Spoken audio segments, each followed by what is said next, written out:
Hello and welcome, everybody. Good evening, Hello. good afternoon, good morning. Wherever you're joining us from, welcome back to the Light 'em Up Lounge with another exciting show. We have a very special guest today. Usually, as you all know, we have the master blenders, the brand owners, the cigar icons joining us here at the lounge. But today is slightly different. We have a cigar enthusiast, a cigar aficionado, a true passionado who is not directly in the industry, but who has had a lifelong affinity with cigars. And cigars have had a tremendous impact on his life throughout his career and even for his marriage. And so today we can welcome Oris Erhuero, world renowned actor, designer, model, entrepreneur, and a true cigar lover. Oris is connecting and he will be here in just a few seconds. But I wanted to take a moment to thank all of you for joining us today, as always, as every week. Shortly before we went live, we were discussing here with our panel, with our family, last week's show and all the interesting insights that were shared. And it was truly special. And for those of you who haven't had a chance to see it, jump over to Facebook, give it a rewatch, because I think it was a very important and really interesting show. Yeah, before we have Oris logging on here, Jose, I'm curious. You've been in the industry for such a long time, and you've seen celebrities in and around the industry interact with brands, work with brands. I mean, Fuente is a very good example with Lost City, how different talents and different industries come together. How do you see that connection of people, in particular in actors and in the movies, that they have with cigars, and why cigars are such an important part of the life of actors, of artists, if you will? Well, in the case of Carlito, if we go back to the boom days, a lot of people, you take George Hamilton, I knew Chuck Norris and Jim Belushi very well. They got into cigars. You have a lot of celebrities, basketball players, baseball players in it, Mike Dicta too. But you got to look at it a different way. You have people that are very, very close friends to Carlito. Like one of Carlito's best friends is one of the greatest trumpet players of all time, Arturo Sandoval. Andy Garcia is like a brother. He made Lost City and The Farm and all that. Joe Montega, from Criminal Minds, big cigar smoker, good friends. He's very good friends with Sylvester Stallone. He's good friends with Schwarzenegger. He's good friends with a lot of celebrities.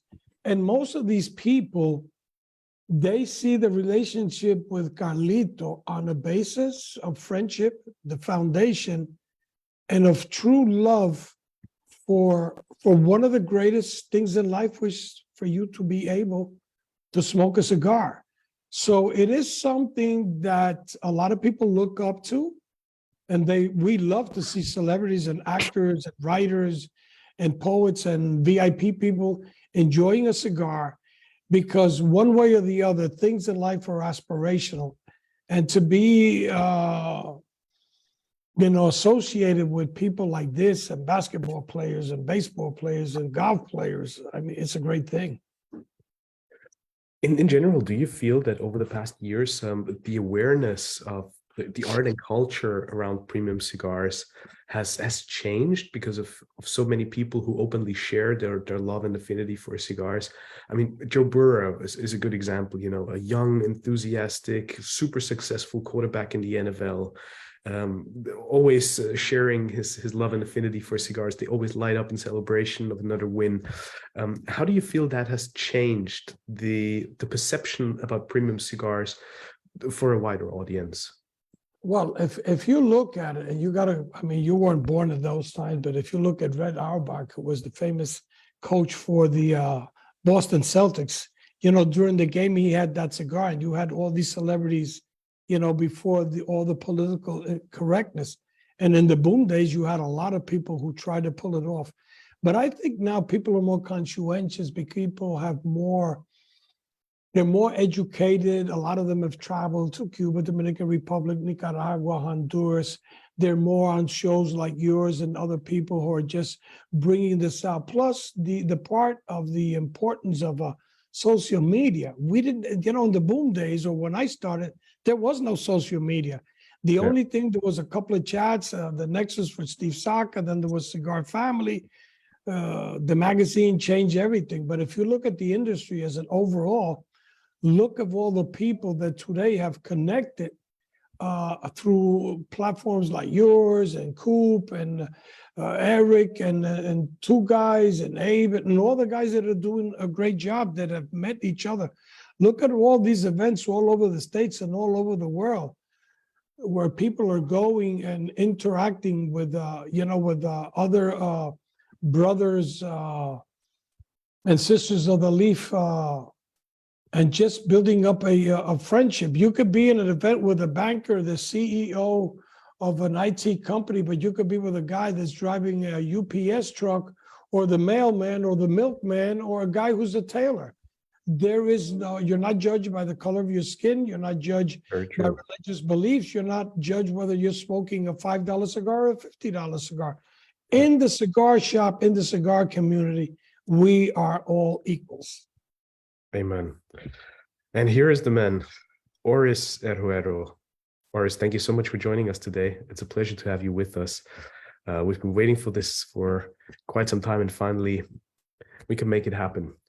Again, thank you so much for doing us the honors and joining us today. This is a very special moment. As I said earlier, usually we welcome the icons of the cigar industry, and to have a world-renowned actor, entrepreneur, designer, and just before your new Netflix movie is coming out is really special to us. So again, many thanks, Oris, and welcome to the Light 'em Up Lounge.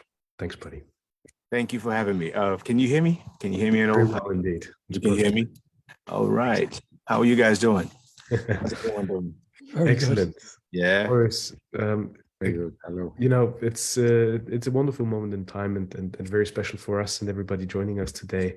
But I would like to start and learn from you. Like, you went from humble beginnings yourself to global recognition, from waiting tables to starring on Netflix. For a few of the people that are less familiar with your journey, can you tell us about some of the quintessential turning points of your life, please, and how they ultimately have casted the Oris sitting down with us today? Wow. I think one of the greatest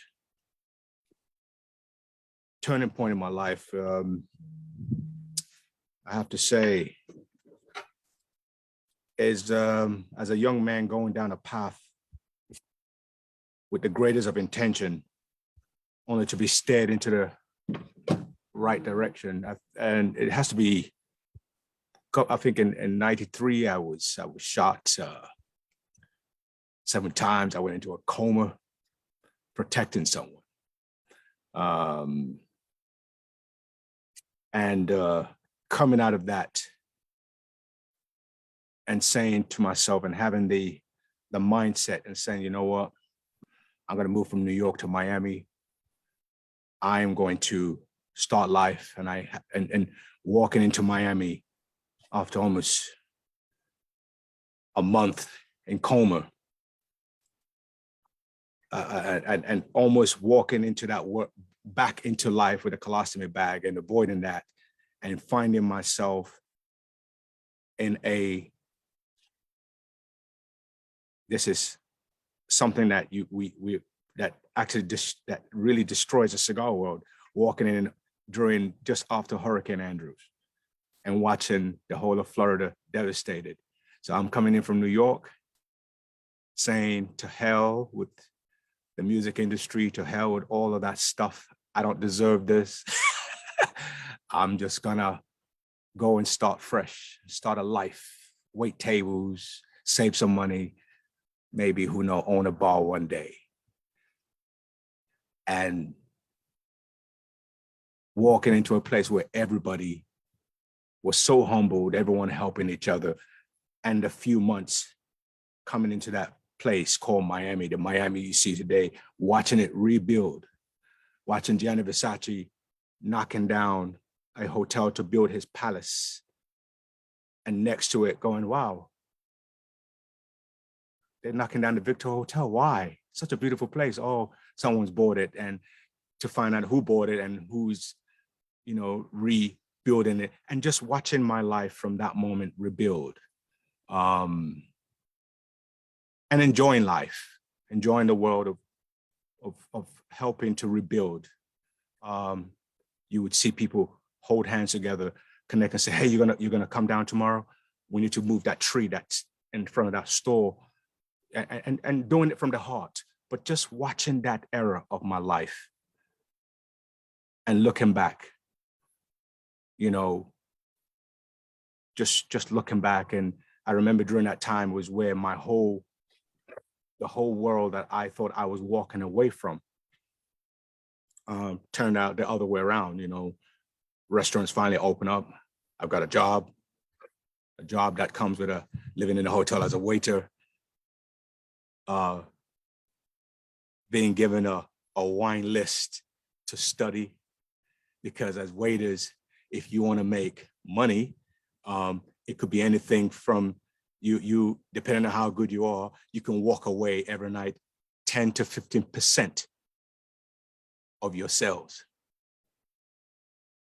You want to learn salesmanship, you want to make money and not rely on the $3.50 at that time, basic salary. You'll find a way.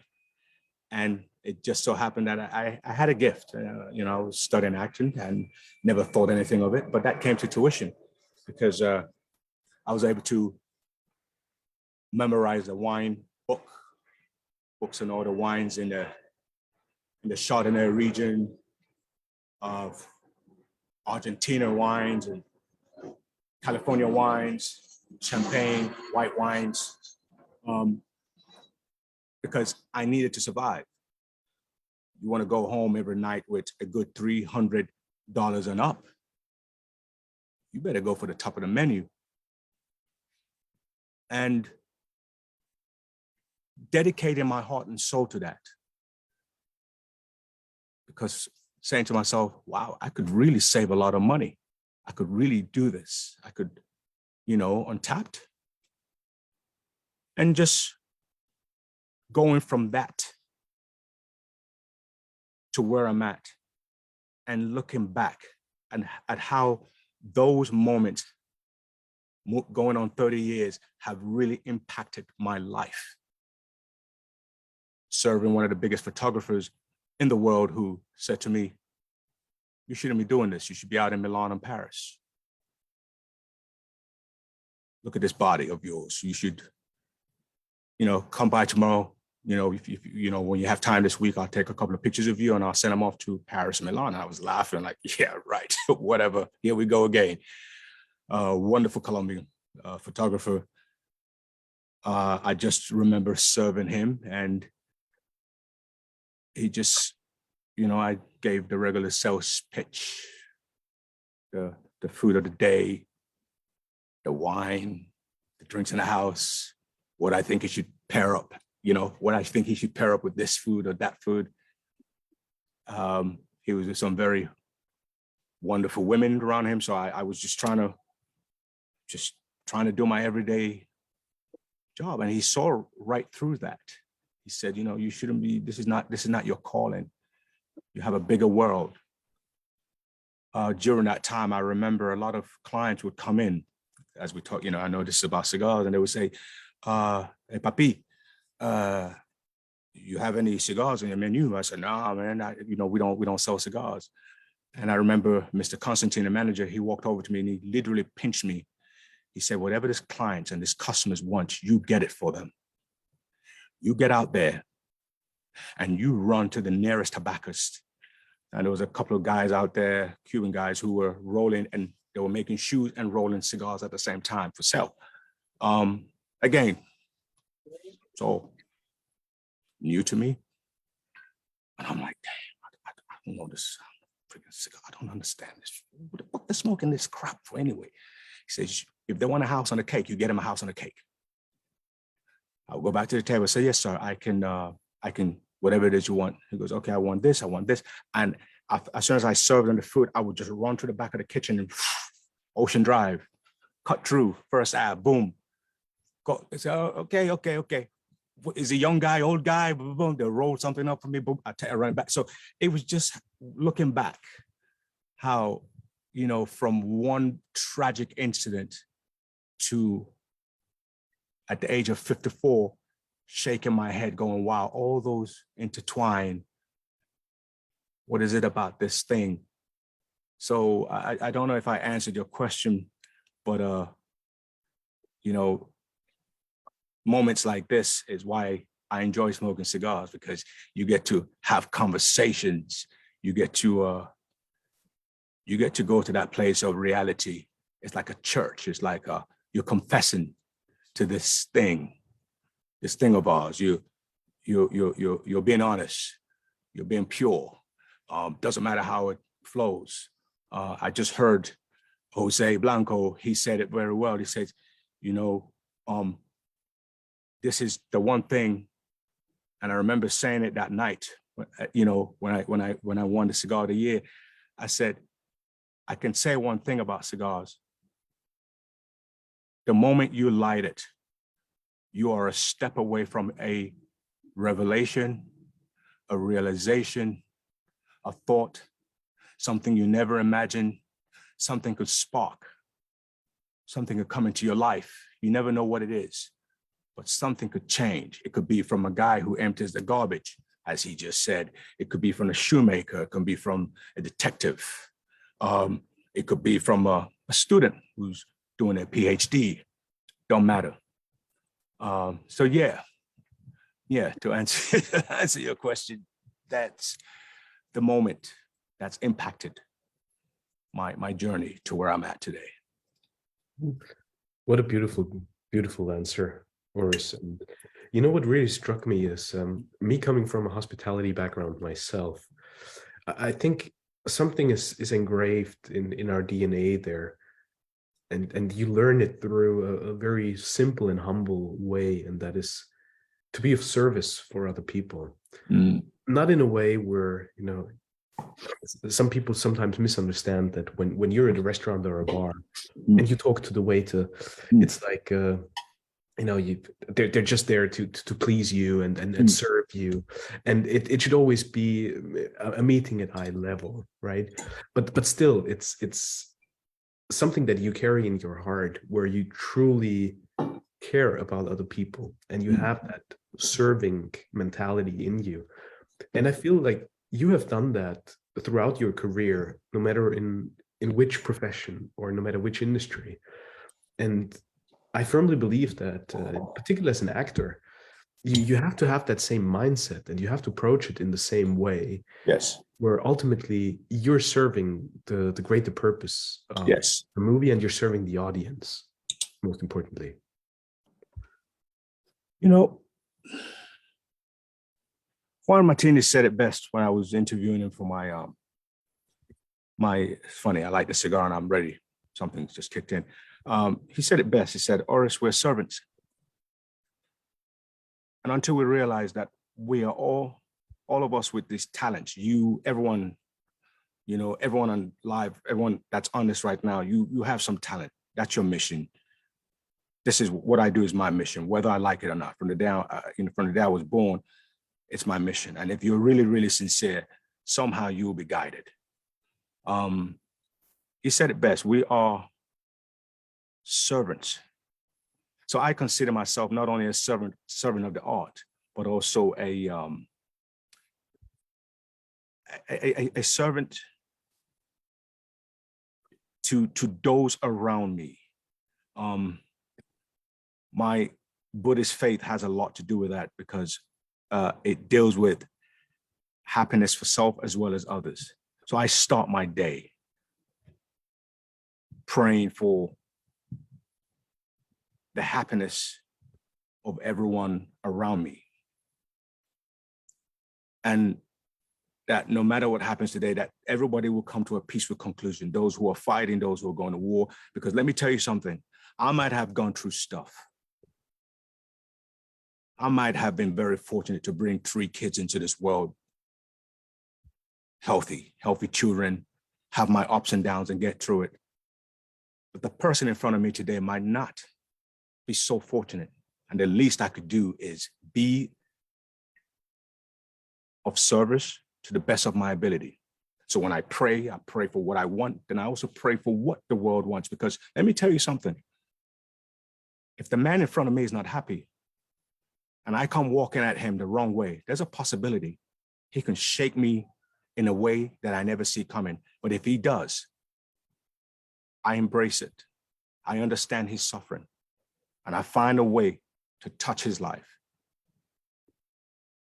And that is something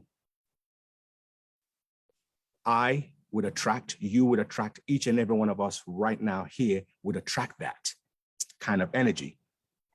And once I understood that I'm a servant, man. I you know, whether I win the greatest prize as an actor or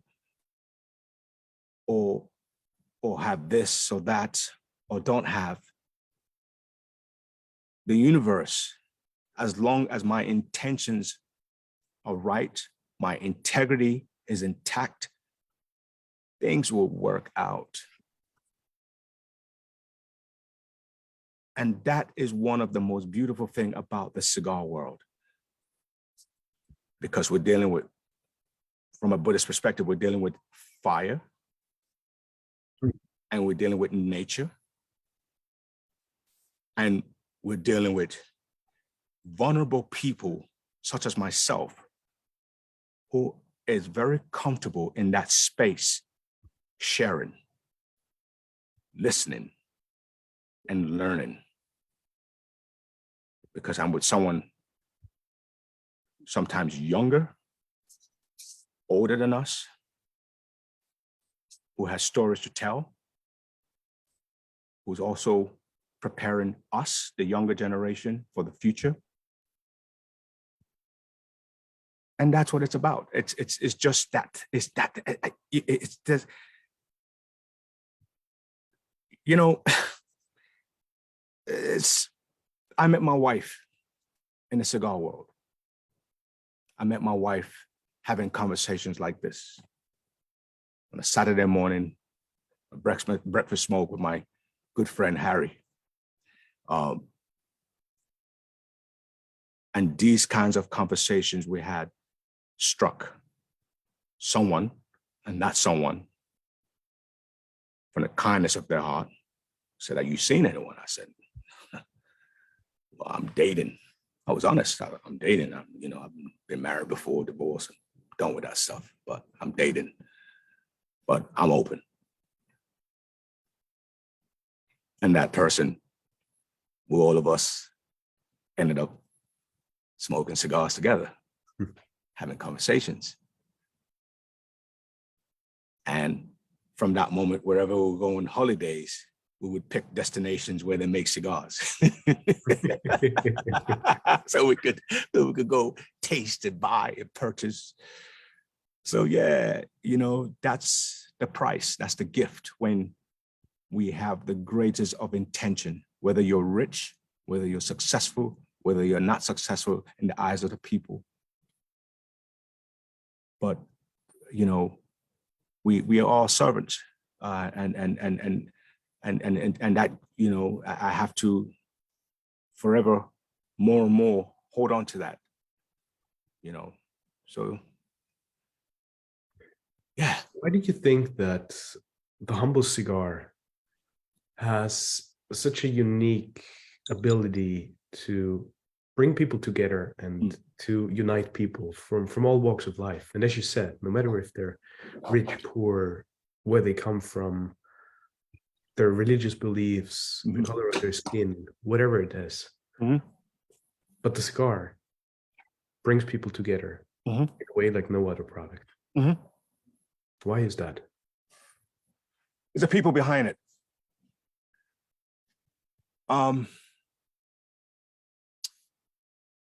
The ambassador to Nicaragua a year ago, as we sat at one of these events, she said, "Oris, you know something? This cigar you're smoking in your hand goes through the hands of 300 people.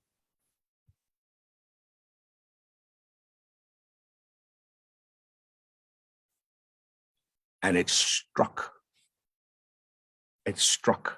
a note. So when I was in Cuba, we were at one of the big houses. And when lunchtime came, they had rice, beans, chicken, plantanos, pots, and they brought it out. And the smile on all the employees, there were over 50, almost 70 to 80 in this one sector of this place. And I'm trying to be very careful that we don't step on any toes here by mentioning this, wherever this place was, but you know where it is. And watching that, the employees happy. These are people rolling cigars of all sorts. For many people in different parts of the world, their energy, and this is to answer your question, their energy was on point. When I dived into the rise of the Nicaraguan cigars and going into the whole world of Nicaragua and trying to understand the behind the scenes, I saw the same thing. Families, husband and wife, going to work to roll cigars, they're having an argument, and the argument stops outside the door. They smile, they go in, they start rolling, they're looking at each other, they're smiling. And once that's done, they're back to the argument as they go home.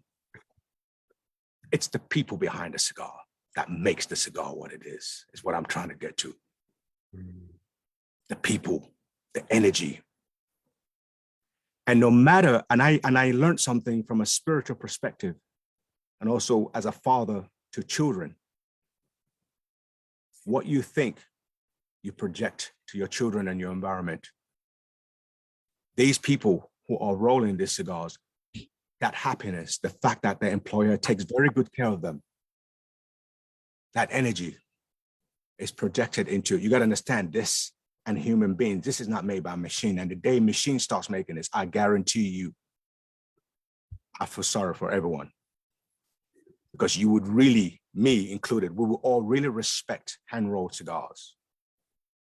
Because when it's done by human beings, when it's done by hands, and I'm sending a message, you're gonna get that beautiful energy, that mom, that dad, that granddad, that love, that roller, that tobacconist, that blender. He's made his prayers this morning. He's done this. He's whatever it is he does. He's done his rituals, had his coffee. He's in a good space, and he gets into the factory and he starts to roll that cigar. That energy is transferable, like the spirit, like this. People around my neighborhood right now are sleeping. I guarantee you one of them will wake up tomorrow and say, what were you smoking last night? It smelled so good. I don't smoke cigars. And that always happens. And it's not the cigar. It's the mindset of who's smoking it. It's the mindset of who's rolling it. It's the mindset of the CEO of that tobacco company. Just like any business. If this is right, this is right. So I hope I answer your question. You know, that's in the most wonderful way I could possibly imagine, and I could ask for Oris. You know, and excuse me, it's also the same. We both understand restaurants, the same with chefs. Why do people go to some restaurants? Because of the chef. He's nice. He comes out, he greets everybody. Hey, how are you? How's dad? How's grandpa? How's everybody? Hey, I hear you. Look at that. I heard, oh, your wife, she had the baby yet? That. The same thing with bartenders. Very true. You good? I'm going to eat your food. You're a nice person. I want to be around you. I have met nothing but great people in the cigar world. Most of my deals as an actor I've ever made, everything, my jewelry businesses came out of the cigar world by default. Never went looking for it. I just wanted to go some days to smoke my cigar. Sometimes, and the more I want to take that little corner in that chair, that my favorite chair, and smoke my cigar, the more, for some strange reason, someone wants to walk over and just have a conversation. And I stop what I'm doing because I go to myself, you know what? I know you don't want to hear. I know you just want to be by yourself, but it doesn't work like that. Poppy, it doesn't work like that. You got to listen to what this guy has to say. And 9 out of 10, something good has always come out of it. Like my wife. Deals. Strange phone call. Someone, you were smoking cigar with so-and-so yesterday. We understand, boom, boom, boom. You're like, fuck me. Yeah. Amen. Over to Carl, who has a question for you, Oris. Say that again? Yes. Yeah, Oris. We've talked a little bit on Instagram before, so it's cool to see you here more face-to-face, even though it's not completely the same thing. But I wanted to ask you, because you touched a little bit on Nicaragua right now. And of course, you have Nigerian blood, or you are Nigerian, I guess. Yes. And I just wanted to ask, because earlier, I actually smoked a Meriful cigar from the same company as the one you're smoking right now. But mine had a Cameroon wrapper. Yes. From Cameroon. And when I was getting into cigars, I didn't have the knowledge that Africa had such a rich connection to the cigar industry. And of course, you being African yourself, I don't know if that's something that you've procured more because of that proximity, or if that's something, because they do a lot for the community there. I know the Merifels in Cameroon and the Central African Republic. Do you feel like you have a stronger connection? Do you try to go for more Cameroon cigars? What are your thoughts? I'm so glad you said that. So talking about the Merifel family, may soul rest in peace. The joke when I was a kid in Nigeria in the 70s, you had a lot of very distinguished, so it was military run. So a lot of the guys around there would smoke cigars. Our grandfathers would smoke pipe, very well dressed, English colonial, especially West Africa, Cameroon, Togo, Benin. So you had a lot of very well dressed, distinguished people of all walks of life. Some of them are experts. They're there to work oil, you name it. Africa was thriving. And and it wasn't just Cameroon, a lot of the Africans were tapping rubber and growing tobacco. So if any of you know about your car tires from the beginning of time, a lot of it is from Africa. The trees, the tap, coconut, chocolate, and the same thing with tobacco, sugarcane, the list goes on. But one man that really went bananas with it, and keep in mind, years prior to that, you had Che. Che was in Africa. This is way before I was born. So, it was an era where even people like him, there's rumors of people like him who would just take tobacco and just roll it raw. So to answer your question, it's something that's part of the culture naturally. And that's why people struggle to sell. A lot of big cigar companies really struggle to get into Africa because they find it is a luxury to the point that nobody really wants to grow it anymore. If they do, it's very small houses, local, like Jamaica, very small, like old Jamaica. I know now most of the stuff are made out in Nicaragua. But the biggest joke, and where people started to take notice of, the Cameroon wrapper, the whole thing, was the Merifel, this Belgian cool Jewish cat that they would say the white man in Cameroon, the tobacconist. That's how our parents described him. They would say, "Bless him." They would make little. They just found it very intriguing that this one man from Belgium finds this leaf, this tobacco thing, so, and bless them, this guy's, they chew tobacco, they smoke tobacco. So they didn't really think of it like years later, my generation was like, damn, that Belgium guy was a smart guy. He wasn't stupid. We realized the impact of the Cameroon rapper. And it was funny because people didn't know where actually Cameroon was. So it's here, it's all here. It's in my DNA. It's just, I just kind of laugh and shake my head about it until he made that statement like, look, man, it's a place in Africa. It's a region. He broke it down. He just explained it to people, you know? So a lot of the seed, as we all know, was brought in from outside to plant in that soil. You know, when you plant, if I was to plant certain things in certain parts of Nigeria, in 5 to 10 years from now, or Togo or Benin and some parts of Ivory Coast, that cigar may smoke different. Just like the Connecticut wrapper, all that stuff will be different. So just to tap into that place, I could take a seed from Cuba, bring it in, plant it. And that's something we all knew about, but we found it very intriguing. We really did. So yeah, thanks for asking that. It's like I said, it's my life is like, it's like it's a cigar, it's a journey. You start, you don't know where you're going to end. Thoughts, memories, but that is something that always stuck to my head. The way they described Senor Marifel was that white Belgian man. He's trying to grow tobacco here in Africa. Bless him.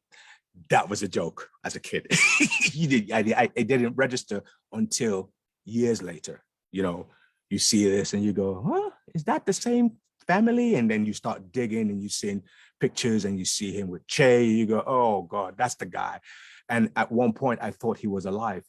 Wow, life is strange.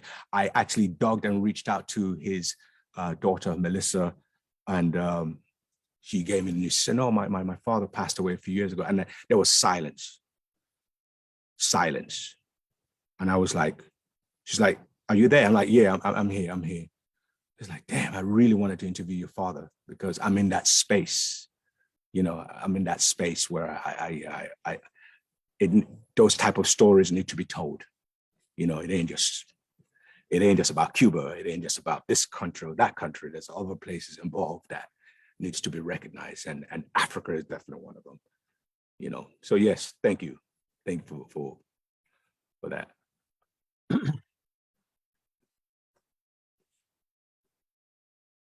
Thank you for that amazing answer. Wow. Carl, many thanks for the brilliant question. And Oris, what a meaningful and delightful answer. Jose, I think you probably wanted to add something to either Carl's question or the answer from Oris there, right? No, first of all, Oris, it's a pleasure to, I've read so much about you. I've seen you in some movies, especially Strike Force, but we'll talk about that later. You brought up two very interesting things.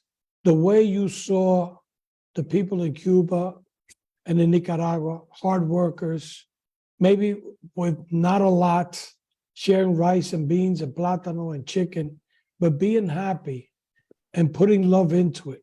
I wish one day you can come and visit us in Dominican Republic, and I know you will be welcome. You brought up Cameroon, and everybody on this show knows how much Cameroon means to me.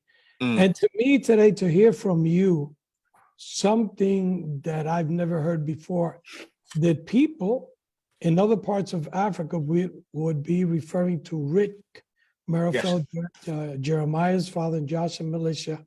That's right. White Belgium doing that.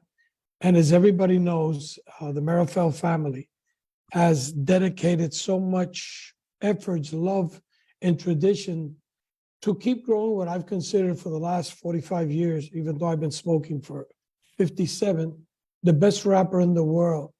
So like I said, every day you learn something. I know Jeremiah's on the show and probably will say something.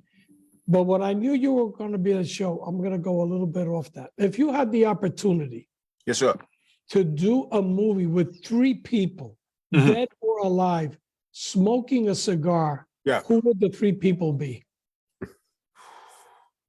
Definitely Mr.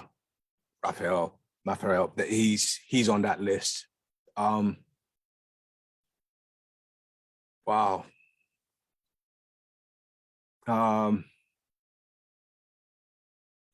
This is a tough one. I would have to say our El Presidente of Hoya de Nicaragua. You know, his story is very interesting. This was a guy who went back to study his PhD. Alejandro Martinez Cuenca, I know him very well. That's deep, right? I would love to be the fly on the wall with all that was going on, you know, during the revolution, that whole time. And one of them, there's actually two of them, and please, people forgive me. Wow. Is a female, Latina. You know, you if any of you know her, she's, you know, out in Cuba. I've been very fortunate to meet her. She was a roller. Her stories are unique. This is like the top females. I know we talk about the male, but these three people, it would be very interesting to do a whole story in their life, to you know, what's the mindset.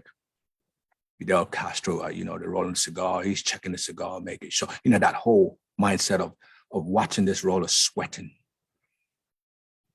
Because now the boss is checking the cigar. He doesn't know if it's been poisoned. You see how my mind works, and go all the way back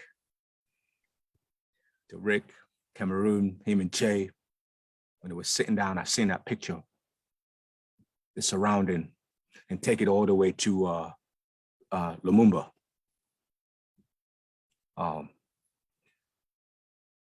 Down to his assassination, and that whole thing, and that whole mindset. This man trying to show this guy with a cigar in his mouth, trying to start a whole revolution. Just that mindset.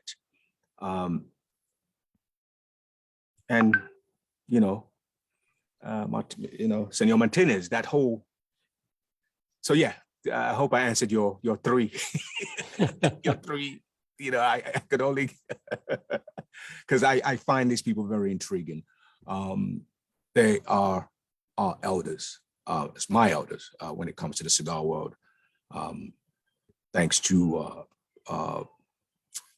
my very good friend and brother Ricardo of Torre Imports. You know, he actually walked me through that world to understand them, because I said, you know what, I would love to do a documentary.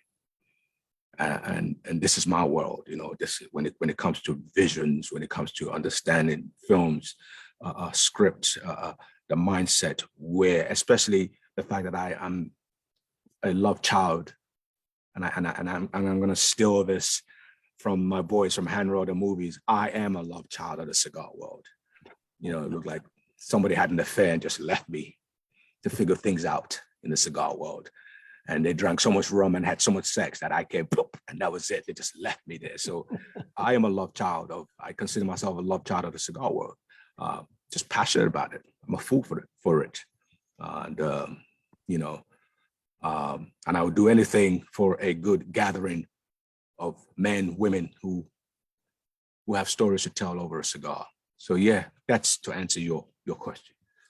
Oris, thank you very much for your answer. Thank you for the support that you give to the industry, because believe it or not, your words are so sincere, with so much love, with so much dedication, with so much passion, that I congratulate you. And believe it or not, the cigar industry thanks you for your support. Have a wonderful evening, and thank you, sir. Try to behave. Thank you. I would try. Mike, please chime in, my dear friend. Yeah, and Oris, absolute pleasure to meet you, sir. Sure.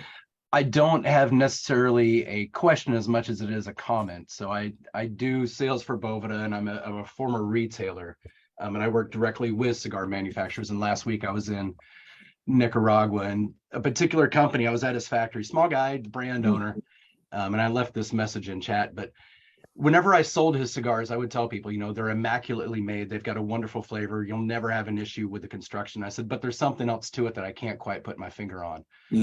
And last night, the muse hit me, if you will, to just type out a beautiful email to him of just expressing my gratitude of spending time with him and being able to see the way he interacted with his employees and see the way that he was handling the tobacco and to see the way that he presented the cigars to us to smoke and the way we went across the street to get a bottle of rum and absolutely between three of us just kill it that day. And we stayed into the late night packaging up cigars so we could get it over to Miami. And, you know, it didn't dawn on me while I was in at that moment.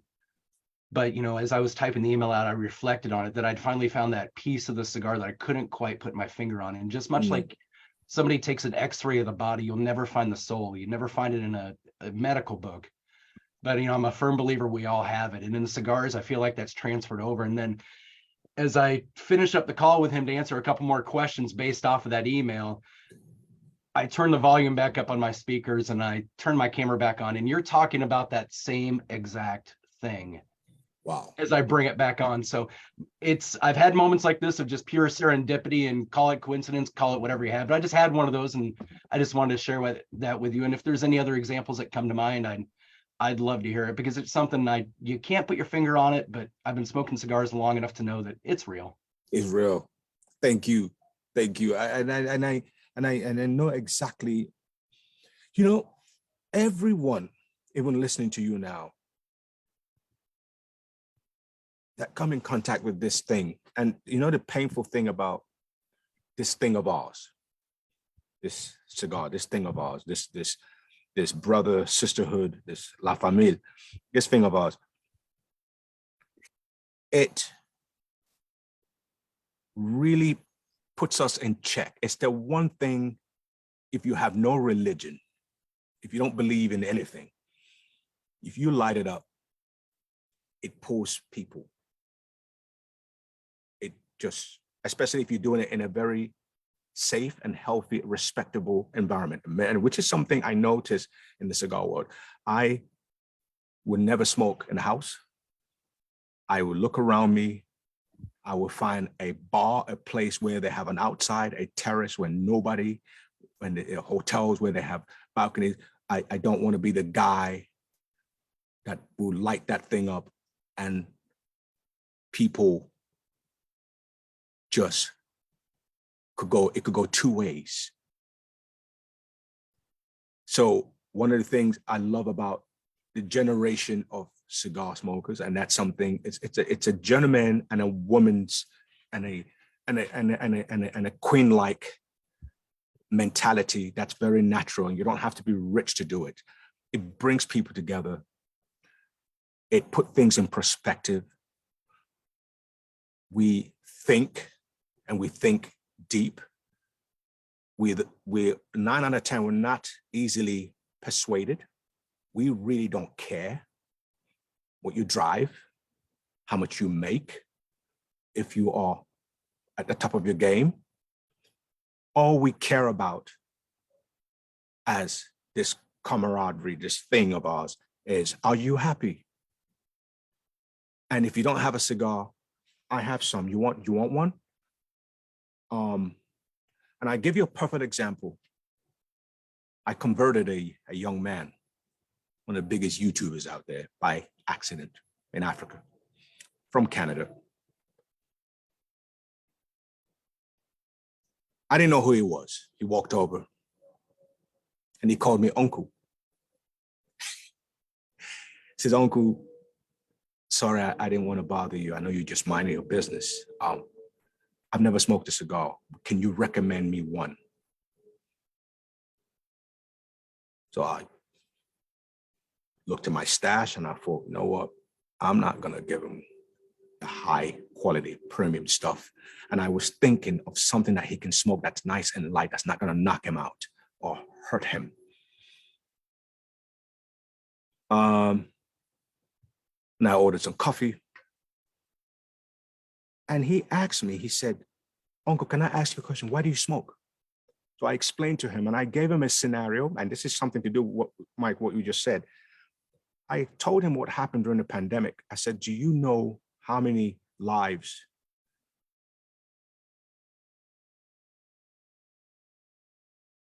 were touched during the pandemic in my cigar community? Because somebody, normal guy, said, let's contact everyone from our cigar club and see who would like to join us for a Zoom smoke. And I was like, what? That's crazy. I'm like, yeah, let's do that. Because he would meet me every week and we'll go for smoke along the river. And we'll get some port, get a flask of whiskey, we'll put them together and we'll keep our distance and we'll smoke and we'll talk and talk. So when we were stuck in Norway from the beginning of the pandemic, we were out on a farm, very, very far away. We had friends in Qatar, Dubai, Bahrain, people just all over the world, just stuck. They couldn't leave because they went for work and no flights were leaving. And you could just see this. So some of these people couldn't get to their family. But when we started this Zoom smoke, you could just see how happy, how people were lifted up. Even people that couldn't have access to cigars in countries, many of us made it possible, free of charge. We would all collect, like, what do you got in your stash? I think I have something here in Norway. I'll check, I'll see what I got. And we'll and you know what the kid said to me? He looked at me. He said, Uncle, do you realize, you're not a doctor or anything, but do you realize you guys were helping each other with your mental health? Have you guys talked about doing something with your world as cigar smokers, having a conference in Dubai or these places, these with mental health, with doctors, and really share this with them? And I looked at this kid, I'm like, Jesus Christ, but he had me, and he said, I don't think you and your buddies, he says, you and your family, I don't think you guys realize what you guys did for each other. Because during the pandemic, a lot of marriages, a lot of relationships, a lot of people went down. But I saw the cigar community from that Zoom. I was invited from that Zoom to a Zoom with Jonathan Drew and all these people. I'm like, Jesus Christ, it was mad. And it was just like this natural, all of us just really getting it out through cigars, Yeah. just speaking truth to a cigar. And that's the power of this thing. And going on 30 years of smoking this thing, that pandemic and that conversation recently with this kid had me thinking, many of us here, we are very lucky. We are lucky. This should be a belief system. We are very, very lucky. We have each other. We have each other. Speaking of belief system, I think you're preaching to the choir with this group. Mm. So those are beautiful words, my friend, and thank you for sharing them. But yes, the community with cigars is absolutely amazing. It's what drew me into it. I was fortunate enough to pull open a door of a wonderful cigar shop. I fell in love with the community that was around it, and I knew I had to be a part of it. And next month, I celebrate my 12th anniversary of being in the industry. So yeah, spot on. So I'll shut up and let somebody else take over. But yes, thank you so much, Oris. No, thank you. Oris, I think it's stories like these that make life truly special and worthwhile. It's stories like these that bring people together, and that quintessentially are what the cigar world and the cigar industry is all about. I wanted to ask you, you not only smoked with the legends of the cigar world, you smoked with a lot of celebrities and people from all different walks of life. And we all know that cigars always bring up the best conversations. What were some of the most interesting conversations? What were some of the key takeaways of chats that you had with very special people over a cigar? One person that I really cared about, that's always stuck to my mind and treated me with such respect, because I was young at heart. So every year I would go to the Golden Globes Award when I was when I lived in LA.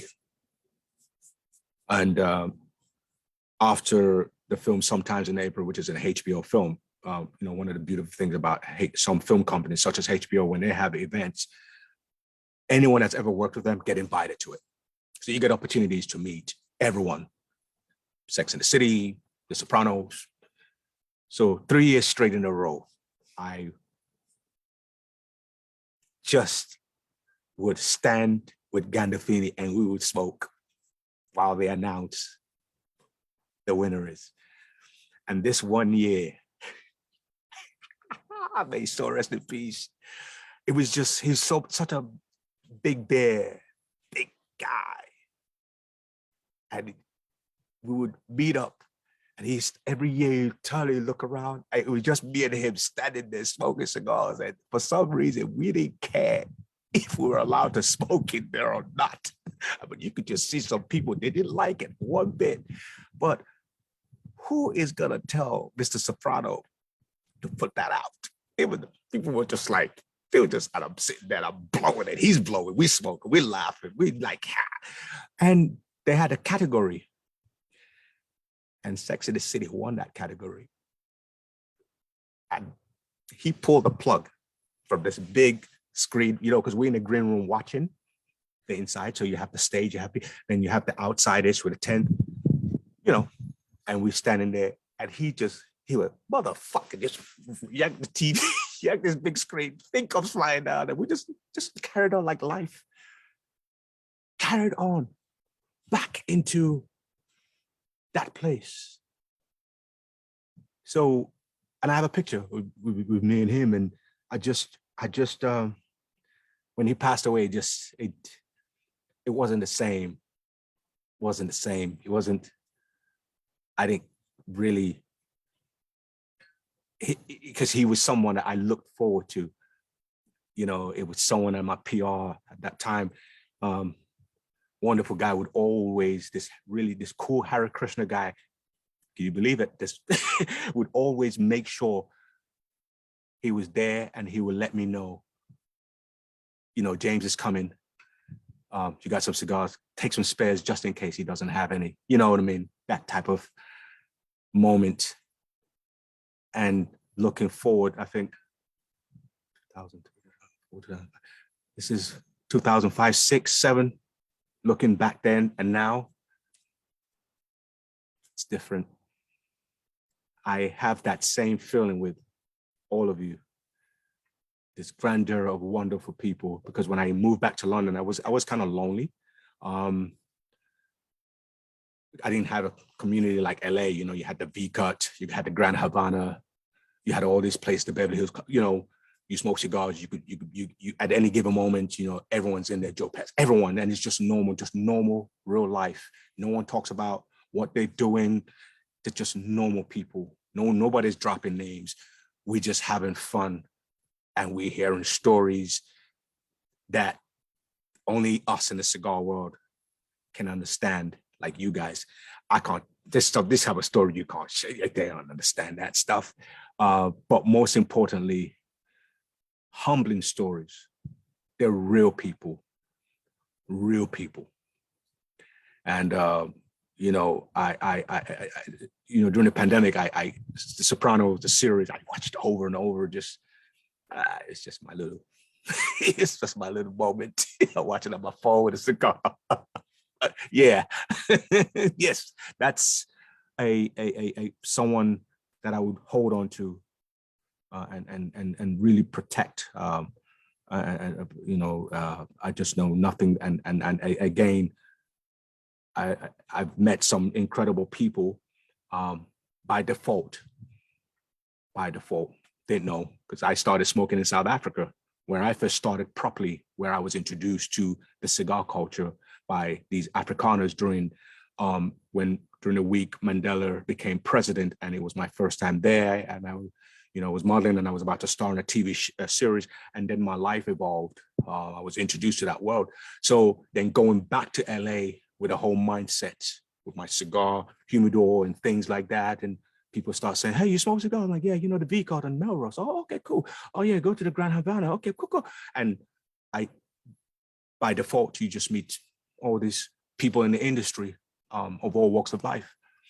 And New York's the same. You smoke with Mayor Dinkins, all these guys. It's just a different world.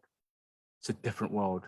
The guy, the dustbin guy, the police officer, the fire guy, and these guys, everyone's fit. It's not like they just sit there. No, these guys, everyone. It's just like, food is important, health is important. We haven't discussed that. So it's not just, we weren't just a bunch of people who smoke cigars, and no, we always would eat, and even James, I remember James would say to me, "Yo, big man, what did you eat today if you're gonna smoke that stuff?" I said, I had steak, I had some pasta, it was good. And he likes his food. So it was just, I learned how important it is for us to stay healthy so we can really enjoy this and respect it with love. Because it's not cigarettes. It's not something you take because you're in a bad mood. You work yourself to be in a great space so you can smoke it. I work myself to get in a great space. I earned this. I didn't touch on a cigar this week because I was coming on this and I wanted to use this as a way to celebrate this moment with my brothers and sisters of the leaf. So I have to be in a good space. I will never touch a cigar if I'm in a bad mood. I will never touch any form of alcohol or anything if I'm in a bad space. Drink tea and coffee, call it a day. Fuck it. That's me. But that's also a lot of the people I smoke with. It's not I'm stressed, not getting along with my wife or my partner. Fuck it. I'm going for a cigar. No, wrong. That's not on. You sort that shit out. You work it out. Oh, you're not getting along with your boss? Work that shit out. Oh, the CEO and the company don't like you? Fuck it. Work it out. That's what it's about. Don't go, I'm going to go smoke a cigar, drag that shit into the cigar world. Because I'll be honest with you, I might not want to smoke with you again. I'm sorry. You're stressed. You're fucking my high. I'm sorry. And that's the thing, isn't it? Cigars are what we project, what we think is what makes a cigar. If you're frustrated, and sometimes I've been frustrated, I've taken cigars and I blame the cigar, the construction and everything. And my wife would say, "I don't think it's a cigar, I think it's you." My wife has told me that. I don't think it's a cigar. Because I bought 2 cases of a cigar recently and I went bananas. I was freaking out. She said to me, it's my wife. She said, "Have you aged them like you usually do? Have you opened them? Honey, you got to take care of them like you take care of the roses in the garden, just like you take care of your hair. You got to put them away, store them up with a Bovida. You know how you do. Come on, don't be lazy. You have other cigars from 7 years ago that you bought. Fuck that. Take that brand new cigar, store it, age it. Come on, honey, you're being lazy. Don't blame the cigar. It's you. You're impatient." So yeah. Yeah. Mm-hmm. What a lovely point that you bring up there. It's a two-way relationship, always, right? Between you and the cigar experience, all the people who have invested themselves into this humble product, all the people who gave their time and energy and their blood and soul to craft, to create this magnificent product. And if you're not in the right mindset, if you're not in the right space, you're not bringing any good energy to the table yourself. And it's got to be a holistic and an environment where everything falls into place, and where all these elements, all these parts of the chain bring their best for you to have a magnificent experience. Cigar, also the community, one of the things I've learned from the community is we do talk about problems we're going through. we do have a space, a very safe space to speak our mind if we have problems at homes. And it's not a bad thing. And the beautiful thing about our culture, we have a moment to think and reflect once we have this in our hand. So when this person is talking, because they're coming from a very sincere place and things are not working out, you know, COVID, this, that, whatever, relationship, if they feel they've made a mistake, we listen and we're able to share with them from our experience, not give them advice, but share with them from our experience how we handle that. And that's something the cigar world, that's something by default, all of us in the cigar world understand very dearly. You know what I mean? So it is, we are at, yes, our mindset has to be right, has to be sincere. And one of the things I like about the cigar world, we know what's going on in the world right now. We understand it, we get it. Yeah, you know, if it's not racial tension, you name it, the war with Ukraine, all this, you know, the G summit, come on, we're not blind to that. We understand the disparity. We know what's going on. We understand it. But one of the things we do is not point fingers. We look at ourselves and that person in front of us. What can I do? What can you and I do? How can we dialogue with us?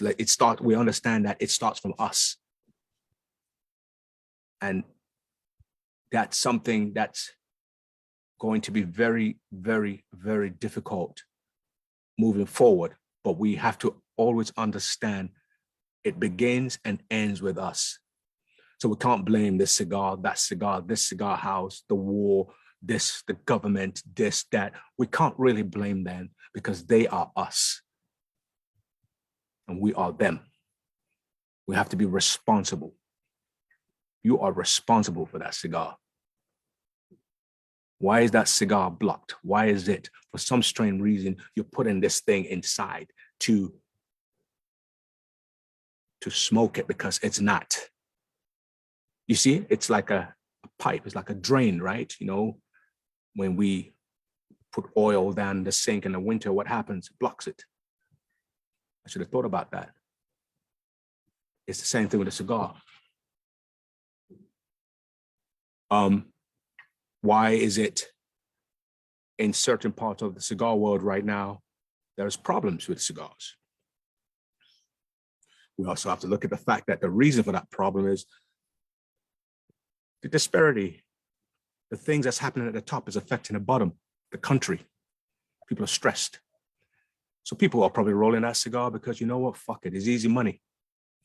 It's not rolling in with that love. You could only have so many elders roll that kind of cigar, right? So the moral of the story is we have to be in the right state of mind. We have to be in the right state of mind. And this is across the board, isn't it? So, yeah. And if you then look at it all together and think about what tobacco and premium cigars have meant to so many people, what they have brought to the table, as we discussed earlier with Africa, with Cameroon. I mean, without a doubt, what the Merrifield family has done to the local communities and to the people there, you know, Yes. They've been taking care of people like no government or NGO would have ever done. And that's also what cigars and tobacco can do and what they bring to the table. Yes. It's not just that they bring us all together, Yes. but they have such an important impact on communities and people and even countries. Yes. Oris, I think somebody wants to say hello to you. Sure. Speaking of Cameroon and speaking of the Merrifield family. Okay. Where are they? Good evening, Reinhard.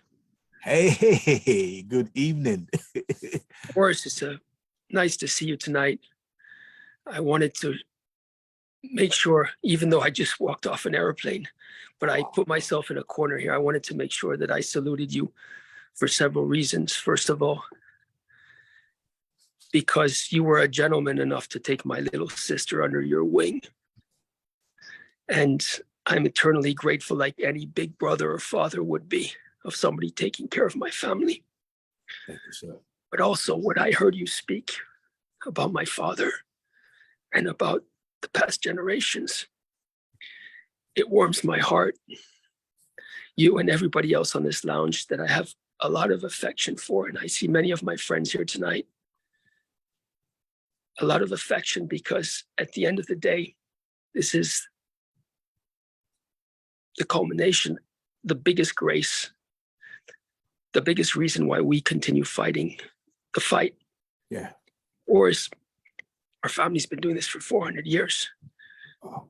And the pride that we take in continuing this and in doing what we love to do, not just because the leaf is delicious and because the leaf brings a huge amount of pleasure, but like you said so well, because the leaf brings people together, it opens people's minds, it creates objectivity, it opens people's hearts. It's a gateway to a better world and a better place.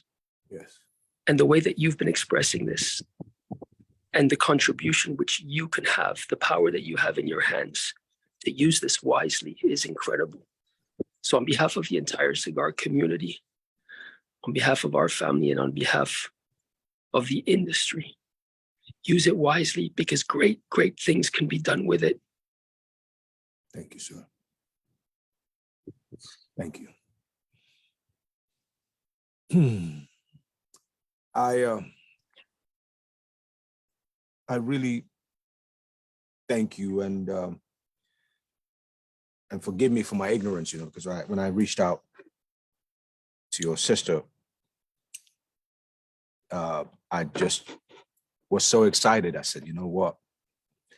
I would just love to have an evening with your dad and everyone, and your brothers, and is it possible? And when she told me that, I was just like, I was in Norway, I was just gutted. And I remember my wife she's saying to me, what happened? Are you okay? I'm like, yeah, I'm great. I said, man, sometimes in life, I said, thanks to social media, but the sons have been pushing their dad to the point where I think I thought this man was still alive. And I said, it's really sad, isn't it, that we sometimes don't think that people would ever die. And my wife said, he's not dead. You're talking about him now. Obviously, something's going on. You're a Buddhist. You know how this works. Your Buddhism, Judaism, you're all under one roof. Spirit. This stuff you guys smoke is deep, honey. Some deep stuff you guys are doing. For you to still think this man was alive, with excitement, because she saw me, I was getting really excited. I thought, oh man, because I'm putting this collage of incredible interviews together with the House of Hoya, and I said, yes, I want to do the House of Marifel. I want to have us on Zoom. I want to do this really beautiful, and that really hit me hard. And the questions I would have loved to ask him. What was that moment like, sitting with Che? What was that? Those things. And I wanted to go Cameroon, and I know what he went through in Cameroon. And that's a topic for another time, but I don't, he went through some stuff, stuff that people who don't smoke cigars, I'm talking African pipe, or elderly men who smokes pipes, because pipe is a big thing, tobacco, the stories you hear, they're all positive story, and the one, and then I kind of was able to go back to those uncles of mine and people, and they said, yeah, I'm not surprised. That colonial business, a lot of white people, they came there with good intentions to help, So I always remember that word. He came there with great intentions, and that's something I would leave for us some other time to go a bit deeper. But yeah, I'm when it comes to this thing of ours, it's filled with kind-hearted people. You see what AJ Fernandez and all these people are doing in Nicaragua, the schools they're putting together. That was your dad. I mean, your dad was doing that, and it's also a cultural thing. In your belief system, you know that we have to give back, because giving back is how it's okay. Giving back is generational wealth. So a lot of things your father, your great-grandfather, your great-grandfather, all that stuff they did almost 400 years ago is what's having the likes of you, me, all of us float. We need to remember that. All those prayers, going to Israel, all that prayer, all that stuff they do, you know, all that stuff is part of why the world, whether no one wants to hear this or not, is why many of us can walk very safely in this world, because of people like your great-great-grandfather, my great-great-great-grandfather, our ancestors, those prayers. And you are right. It's something we must use wisely and respect. And it's about friendship, and it's about trust. So thank you, Merrifield Jr. Thank you so much. I believe we all have more to do. I believe we have a lot of work to do that hopefully our children, our nieces, nephews, and people will take on if they choose to, like you have done. You've maintained that integrity. So I thank you, sir, for that. Thank you, my brother Oris. Thank you. And to everybody in the cigar lounge, keep it lighted up and keep it smoking, brothers. I'm off to my next. I got to get back into the cab to the next plane. But I love everybody, and I miss you guys, and I want to be with you folks soon. And behave yourselves, and be careful with this Oris guy, because he's fucking crazy. But you know what? He has a lot of sense in him. So listen to the guy. All right, talk to you later. Good night. Bye-bye. What a Oris. night. What a night. Fresh night. Reinhard, you get to work with them all the time.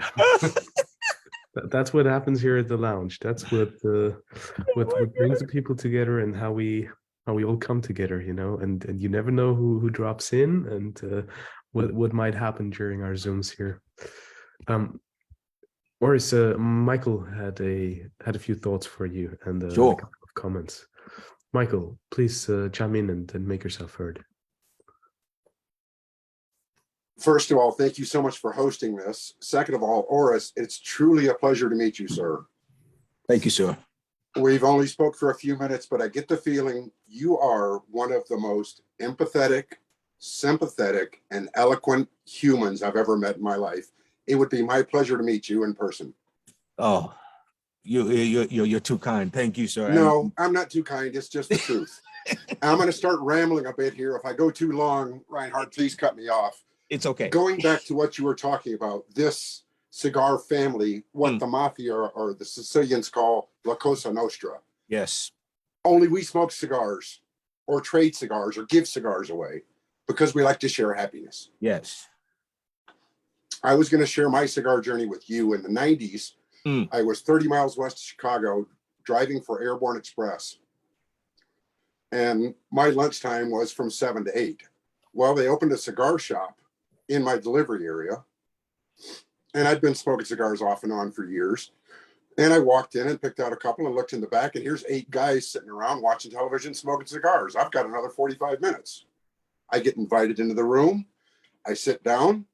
Here's a lawyer, a nuclear physicist, a business consultant for Fortune 500 companies, a carpenter, me, and a couple of college students.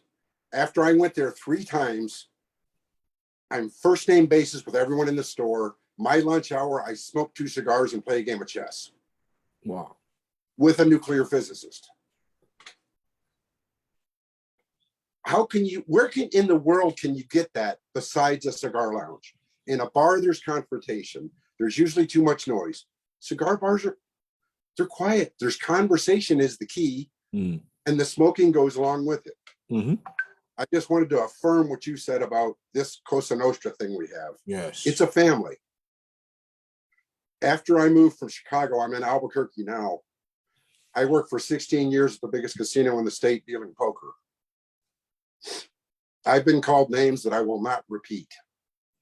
talk about the underbelly of humanity, throw poker players, money, and bad luck involved.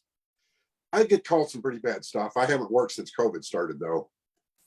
But part of the reason I'm still married are these. I'm not in the house. This is the storage shed that's 12 by 14. I cleared out, put a heater in, and this is where I smoke. The last 5 years of work were so bad.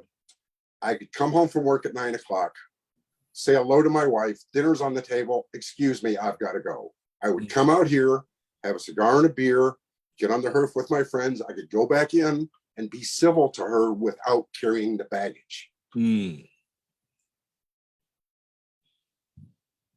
So this community is like no other.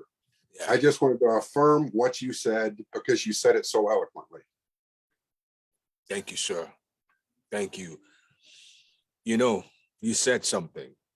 So the doctor that pieced me together when I was gunned down in New York and my body was rolled into the hospital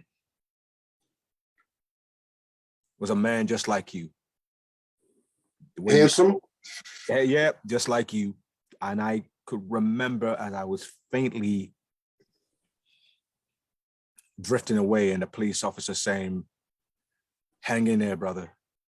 Hang in there, brother. You got a whole world ahead of you. And when I look back, what he meant by that, the whole world ahead of me, is all of this era. But what was interesting, the doctor himself was there that week to train the junior doctors on how to remove bullets in very difficult parts of the body when people are shot, because so many people in that period were unsavable. And he said when he saw me, he knew I was touch and go. So he called his wife. It was his wife's anniversary. It was their anniversary, and he was to fly to Chicago from New York, and said, honey, forgive me, but I can't make it tonight. I'm needed. And the surgery began with him and the junior staff and everyone. And when I woke up, he was there.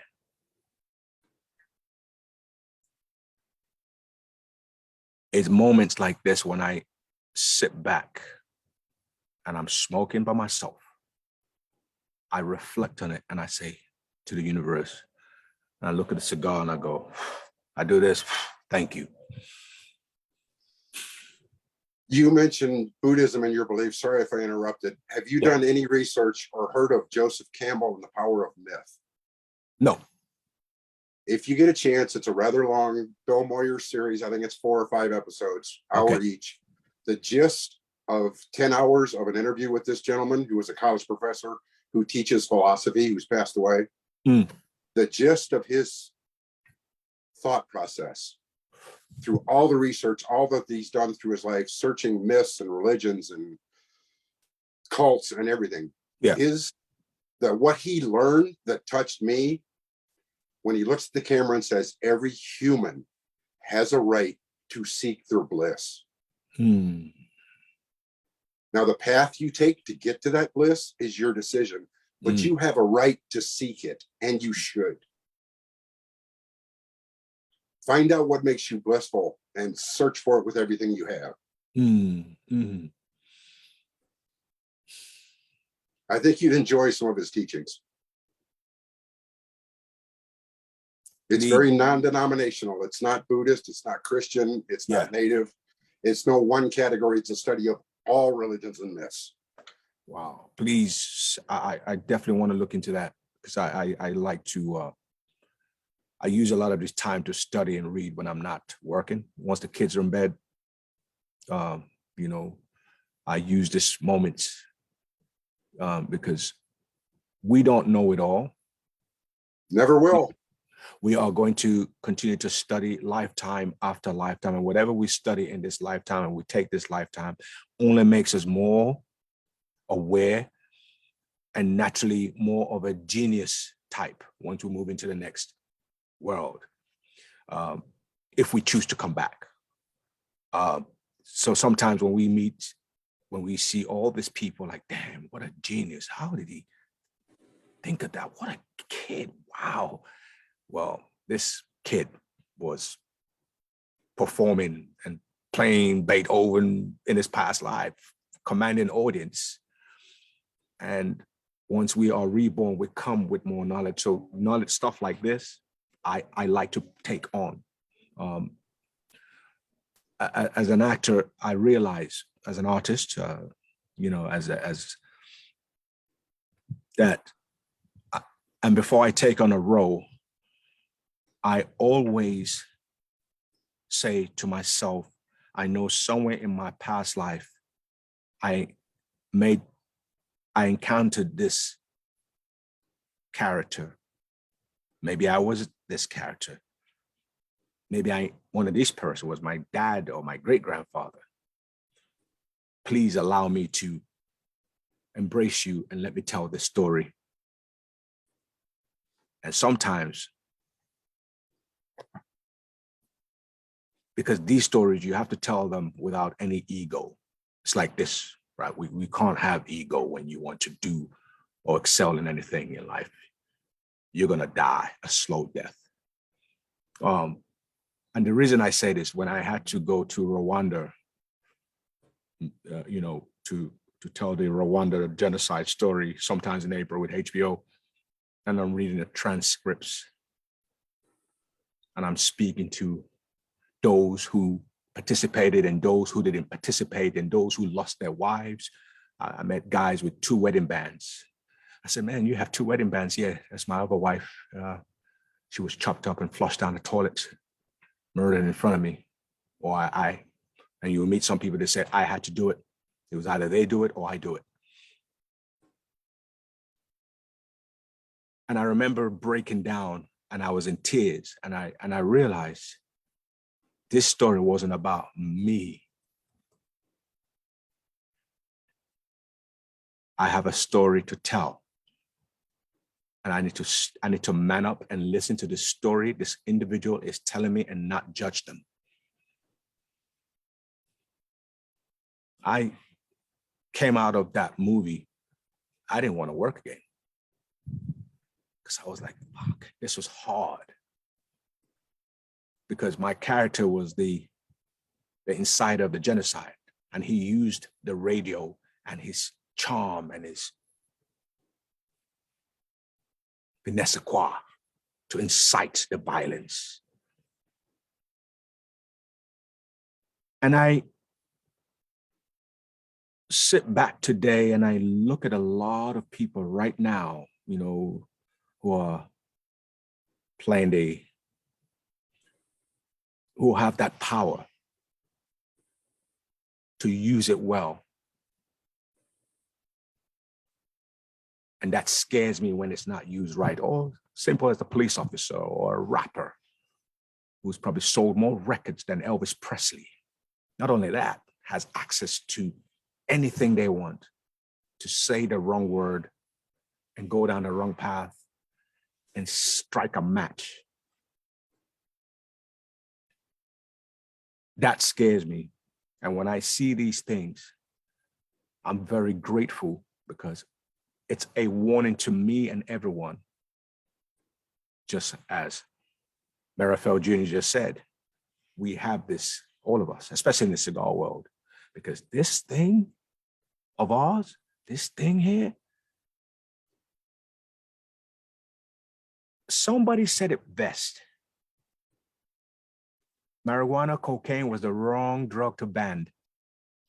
This should have been it. And I would say who said it. They said, whew,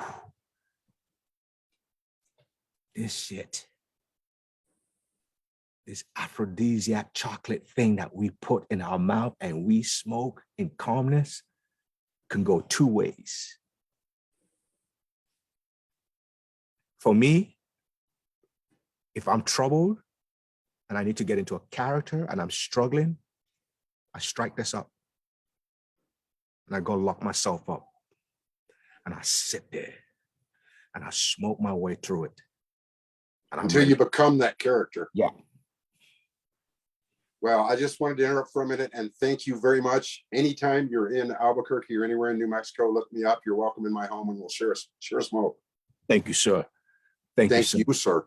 Thank you. And please Truly send me my that. pleasure. And send me that. I know I will probably get it from Renard. I definitely want to go. That's definitely on my list of stuff to study, because we are in an era of where we can dig into the pasts of people and take what they left and study and finesse it and use it in our lives. I want to do that. I enjoy that. Thank you. His name's Joseph Campbell. It's called The Joseph Power Campbell. of Myth. I think you'll really appreciate it. Thank you, sir. Anyway, I'm going back to being muted and back in the dark under the stairs where I belong. Thank you. Thank you. Thank you. Michael, thank you so much for the valuable comments and for sharing your thoughts with us. It's greatly appreciated, and it's good to have you. Thank you so much for chiming in. Mace, over to you, my friend. Thank you. Truly my pleasure. Wow. What a great show, Reinhard. Many thanks for tonight, for hosting tonight. Oris, it's absolutely great to meet you virtually, as it may be. But yeah, it's really an amazing show. You know, it's very different. I think Reinhard, I got a question that's coming, but I just had to say, in terms of, I guess, the structure and the format of this lounge and this family thing that we do every week, this is very different, right? Because normally, as Reinhard said at the top of the show, we've got the industry big heads, you know, the manufacturers, the producers, the resellers, or somebody involved in the industry in some way that's sort of sourcing and producing. So it's really different having you on the show tonight, and it's a different vibe. It's a really, you know, it's such a cool vibe. It's a departure, but a welcome departure from. I sit here for a lot of the time absorbing a lot of what the industry heads are saying and what's going on and where we're predicting the future of the cigar industry going, but actually having you on it, it's more of a herf in terms of how I would sit and talk to my friends about what's going on in the world, how cigars are impacting us, how we all sort of dealt with lockdown in different ways, and how Zoom brought us all together. And you know, that you know, for me being an atheist, that whole spiritual element of the cigar, it's very real. You know, it's a real vibe, it's a real thing. So it's amazing hearing you talk about it. And you know, I think I'm going to echo what Michael was saying in terms of just hearing you know, you orate the history and your adventures and your sort of journeys through it has been absolutely amazing. And it's really sort of enlightening and a really great departure, Reinhard. It's been a great show. So that's the first thing I wanted to say is, you know, it's been amazing. And I guess I had a question, and the question kind of comes, there's been questions around sort of who would you want to act with, or who would you want to have a smoke with? And you know, in various questions. I guess mine was more around you touched on the topic of, you had a conversation with that young fellow that you sort of converted, as you mentioned earlier. And I guess my question is, you're an actor, you've been around the world, you've been all over the place, and you've had some great smokes, maybe some not so good smokes, but it's a question of where, if you had to pick a spot that you've been to, a location that you've been to where you've had a smoke and it just kind of touched you in a way where it's like, it's a memory that's burned in and it's never going to go away. You know, it's always interesting hearing, it could be your very first smoke, or it could be, you know, your story that you had with James Gandolfini, which I think is going to be hard to top. That might be it. But yeah, I just wanted to get your take on where, you know, where is having a cigar, maybe on holiday, sort of meant the most to you, and it sort of still stands in your mind today. The Patagas Lounge, the old Patagas Lounge in Havana, Cuba. Oh, wow. Thanks to my wonderful friend, Harry Broderick. Man, this guy, I shouldn't say this, the lawyer. He grew up around guys like Zino Davidoff, Switzerland. They were smoking with people like Zino, his father, and kid watching all of this. And he said, Oris, there was a different type of names of cigars back then. Chateau Marmont, a lot of cigars were called very different names. They not the names we see now. I mean, he's on that level. He knows, and he's younger than me. You know, Harry is what, 30 something. He was his girlfriend that actually introduced me to my wife today. So he had said he goes to Cuba every year for his birthday around June, July, very quiet period. And this one year he says, "You've never been to Cuba, you got to come." I said, "It's been a dream of mine to come." And during the preparation and the time we were going to Cuba, my dream was always to go to Cuba when Fidel was alive. I had my reason for that. And we had booked this whole thing, and but we extended, and the journey kept, eventually we made it there. Of course, he passed away before that period. And what was special about that era was I had just been introduced to my wife, and it was a week after it was a month after being introduced to her. I was now going to Cuba with him. And he said, "No girlfriends, no wives, just us. We are going to smoke. We're going to go to Ronaldo. We're going to get cigars. I'm going to show you the ropes. I'm going to tell you how to work this system. And don't spend your time trying to get this cigar, Trinidad, or all that. I mean, my goodness, you're talking $2.75, $1.70, $1. I mean, this stuff." But he said to me, "I want you to go over custom rolls. I want you to understand it." And he actually taught me how to take care of custom rolled cigars, order them, refrigerating them, freezing them. Because we need to understand these things they're alive, man. They are alive. And I realized, wow, the reason why custom rolls are not so much in demand, because there is a lot of work to do with them. That's why people buy the ready-made stuff that's gone through the whole process. And these custom rolls are usually rolled by the same people that roll every top premium cigar on the planet, but this is their side job. So the team of my community here in London would do, and Miami and California, because it was one of those journeys where I got to meet people there that knew people. It was just mad. But it was like going to pilgrimage. It was like going to Mecca.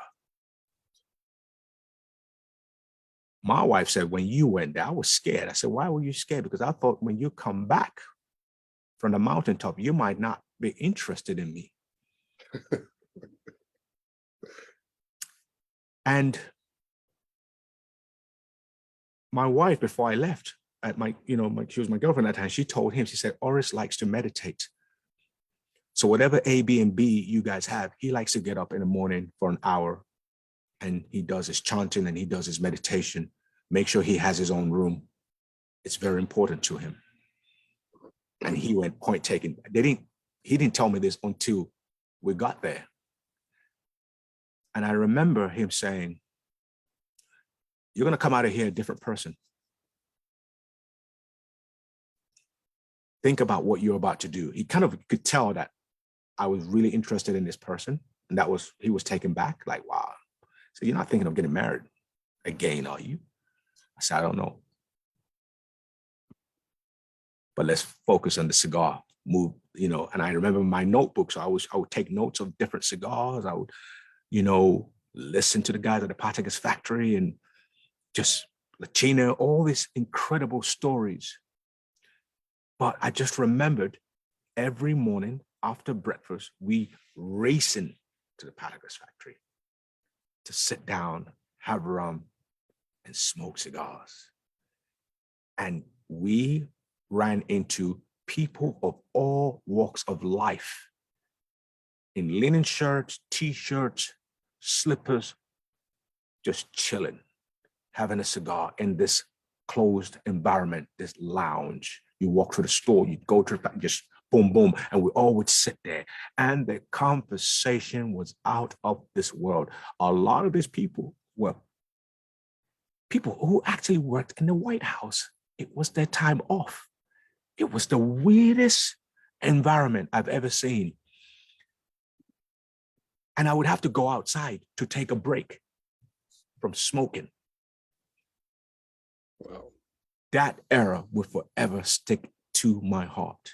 And taking those breaks to go eat some solid rice, solid beans, chicken, plantains, get my stomach food up. These guys were doing 5 to 6, 7 a day. I could only handle 3.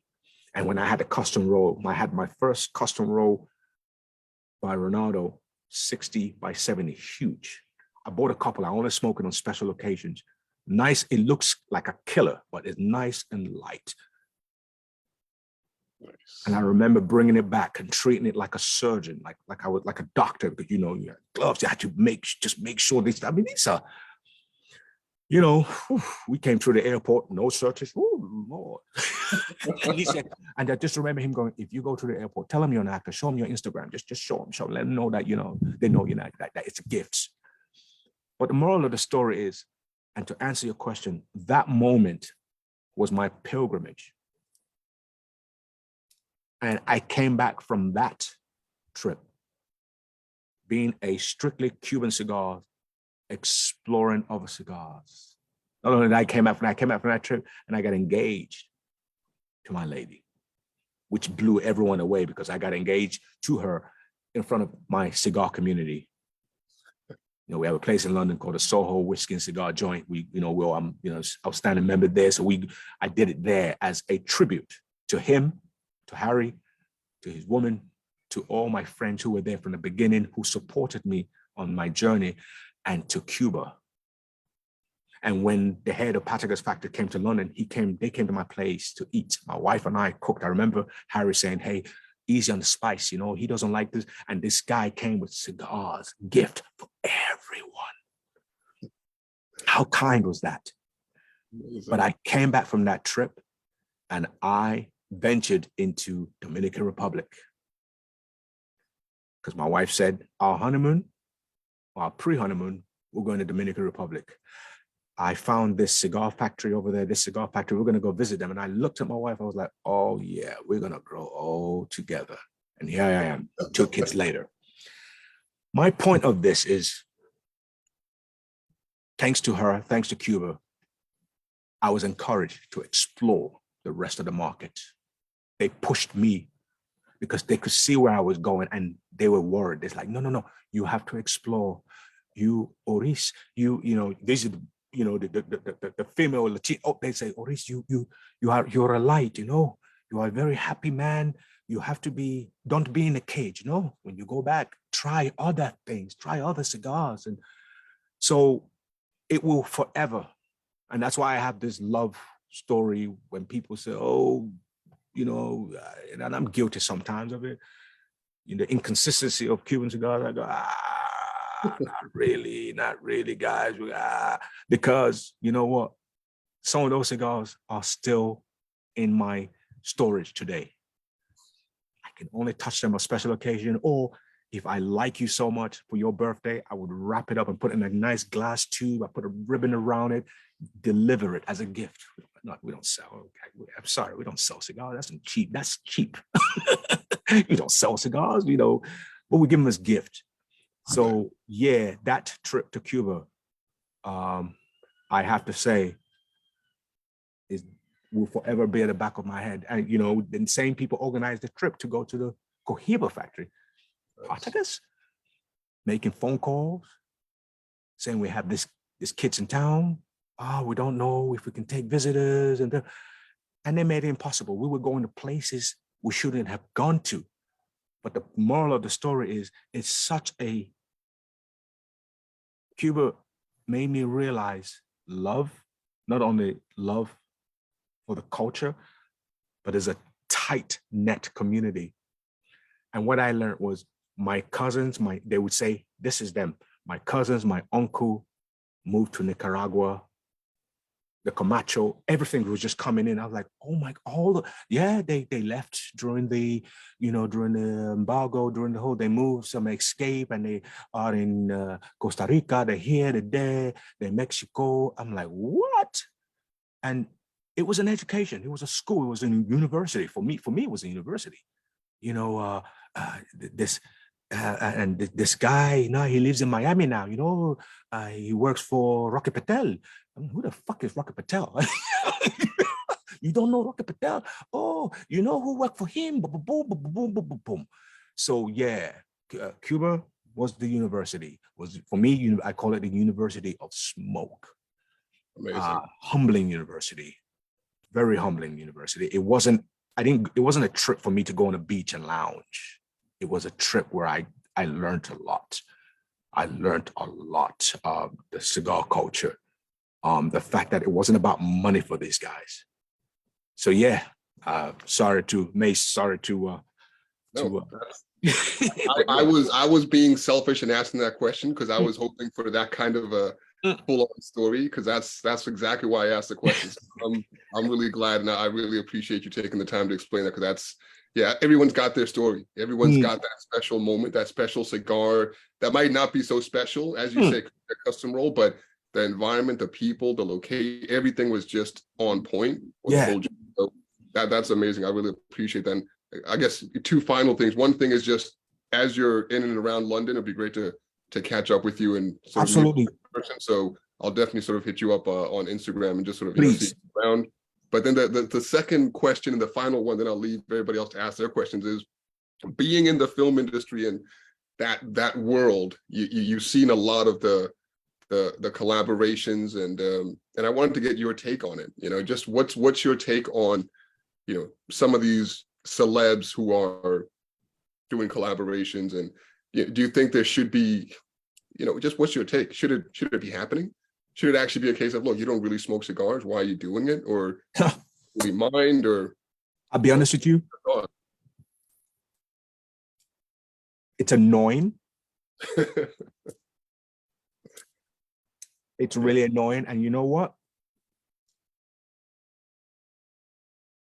The truth always comes out. I never said it. You said it. The truth always comes out.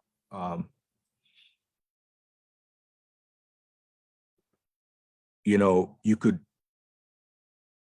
could only fake it for so long before you start vaping. Sorry, I didn't mean to go there. Before you go back to the cigarette. Yeah. And I wish them well, but I hope it's from their heart. I do it because I love it. It's part of my DNA. I knew tobacco as a kid, growing up in Africa. It's a healthy thing to do, but I just hope those people doing those type of collaboration are coming from a place of health. They are coming from a place of love, and they need to make sure it's not about you. Because if they really want to do something, right now the tax in New York is 85%. Yep. I've smoked cigars with some people in those high-end lounge that I snuck into in New York. And let me tell you something, they can do something about it if they really are genuinely collaborating. That you just sort of hit the nail on the head, because that was another element of what I was going to say is there more that those collaborators, those who are famous and have enough clout, could be doing across the world? Yeah. To help switch the narrative from tobacco is tobacco, but premium tobacco is not a cigarette. And so you kind of hit the nail on the head there, because that was going to be the next element of that, is could they do more? If you're such a collaborator, why aren't you? They could. They wear nice suits, right? Everybody likes to wear those nice clothes. You wear those gold, you wear those chains, you wear the diamonds. I mean, I work with those things. I know gold, I know diamond. I'm from Africa. It's my job. In the same tone that those people are doing what they do, they need to also give respect to that part of the world, support those communities. Support those communities. I would like to see future generations of these environments being elevated, meaning let's invest in the next generation of rollers, spread it around the world. Whether you're from Paris, say you're from Paris, you know you can learn to roll cigars. It's a great business. Really? I go to Norway, I go to the Nordics, maybe every 2 months. My wife's from the Nordics. We got cigar stores that's been there for over 200 years. Stuff that were there during the war, underground, finally still there, beautifully kept. We need to keep those things alive. Find ways to help those places where the taxes are high, where it's just ridiculous. Okay? At the end of the day, you're bringing in water, right? Bringing in those fancy water to drink. Let's step in there. It's not a bad thing. There are worse things in the world, man. You wanna eliminate some things. I don't want to go into it, but there's arms and stuff there. You know, kids are being killed left and right. I don't remember the last time anybody died of a cigar in the mouth. I could tell you the last time somebody was strangled by a cop or shot. So let's call it spade a spade, man. Let's cut the crap. You know, that's how I feel. So yeah, I think there's more, and that's the beautiful thing about cigars, right? You speak the truth, and maybe those kind of people, they need to come into this circle so we can see right through you and really get it out of you. But it's not a game. This is serious stuff. I've seen what it's done to mental health. I've seen how when men are having problems and they come together in this type of forum, and women, they come together in this type of forum, young and old, how, you know, trying to get their PhD done. And after a good cigar, they come back and say, I did it. And we all hug these kids and say, wow, well done, man. You're about to be the next neuroscientist. Yeah. Yo, here's a cigar for you. Oh, here's one for you. Oh, you know what? I got this Trinidad I've been saving for whatever years, or my whatever. Here. They need to come into this and see what it's about. Not from here. Because, you know, you can't. We're in an era right now. You could be, whether you're on Zoom, we'll get to you. We'll know. We'll put you straight. So it's just a matter of time. They stumble into the right circle, maybe like this. They'll get found out. You hit them hard and they think twice and go, oof, maybe I need to go do some research. I need to go do some homework. Maybe, you know what? I need to take a trip to Costa Rica or Cuba. I need to go see these people, man. And go there humble. Take up all that stuff. Amazing. No, I remember going to Cuba. Harry said, Oris, I want you to go shopping. I said, what? You know, get stuff, get bags, get things that these people can afford.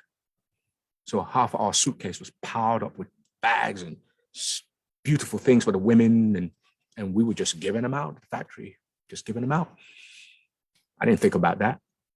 But it was Harry, whose father used to smoke with people like Zeno Davido. It wasn't just a story he told. I mean, I remember him telling that story and people going, is he telling the truth? No, this guy's telling the truth. This guy's real. He understands it. You know, just like, you know, Merrifield Jr. just said, you know, these are real. There's some people, genuine people, and they can see.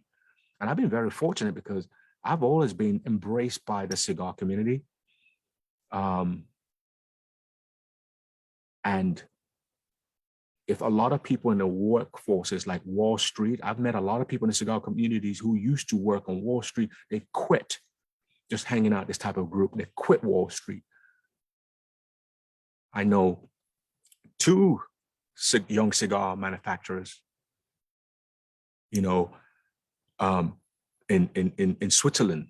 One of them is a good friend of my Scar. This guy was a former, you know, these guys were, and they quit. They said, nah, I wanted to listen to this. I wanted to create. I said, why do you go into the cigar business? I want to give back to the community. I was like, wow. So yeah, you want to collaborate? That's fantastic. I heard you got 20 million or something or whatever. Have you thought about let's forming a university for rollers, a prestigious university somewhere in Paris, somewhere out deep in Switzerland in the snow, So nobody comes to town to party but focus and rolling a cigar. If we ever thought about that, you got the money. Come on, man. You know, big shot. That's what I feel like. That's what I feel like telling them. Love it. Love it. Thank you. Yeah. That's been. I appreciate your time and being able to answer these questions. And I'm gonna take the cue from Mike, and I'm gonna go ahead and mute myself. I'm back in my corner. I appreciate the opportunity. It's been absolutely amazing. Thank you. Joining tonight and listening to you and getting to ask some of these questions, and really appreciate it. Thank you so much. Thank you. Mace, many thanks for your question. Oris, what a tremendous show today. Thank you so much for everything that you shared with us, for the time that you took to sit down with the Light 'em Up family, to answer those questions and to share your perspectives and your insights as to how cigars have shaped your life and have tremendously impacted you both personally and professionally. I think this was one of the most special shows that we have ever experienced. Different to, as I said in the beginning, all these other shows with the brand owners and manufacturers. And we haven't spoken about blends and filler and binder and wrapper and all of this. Because the truth of the matter is, it doesn't matter.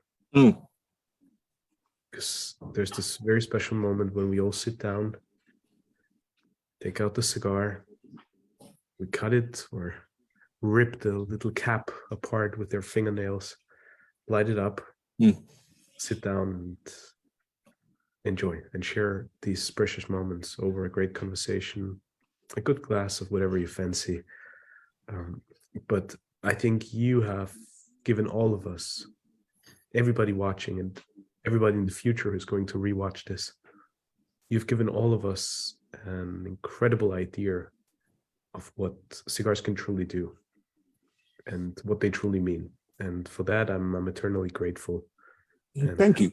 Thank you. And one thing I want to send a message out to all the, the cigar industry. I've interviewed quite a few of the cigar houses. There is a fear amongst them that one continent, one country is the only place they want to really expand and explore. And I laugh. I said, America, this wonderful place, has enough. Look into the Middle East, look into Africa. My Arab friends, a lot of these guys, they may not drink whiskey, but one thing they like to do, and also some of the African guys, because of their religion and belief system, is smoke cigars. They love the tobacco and a cup of coffee. Senegal, you name it, these places.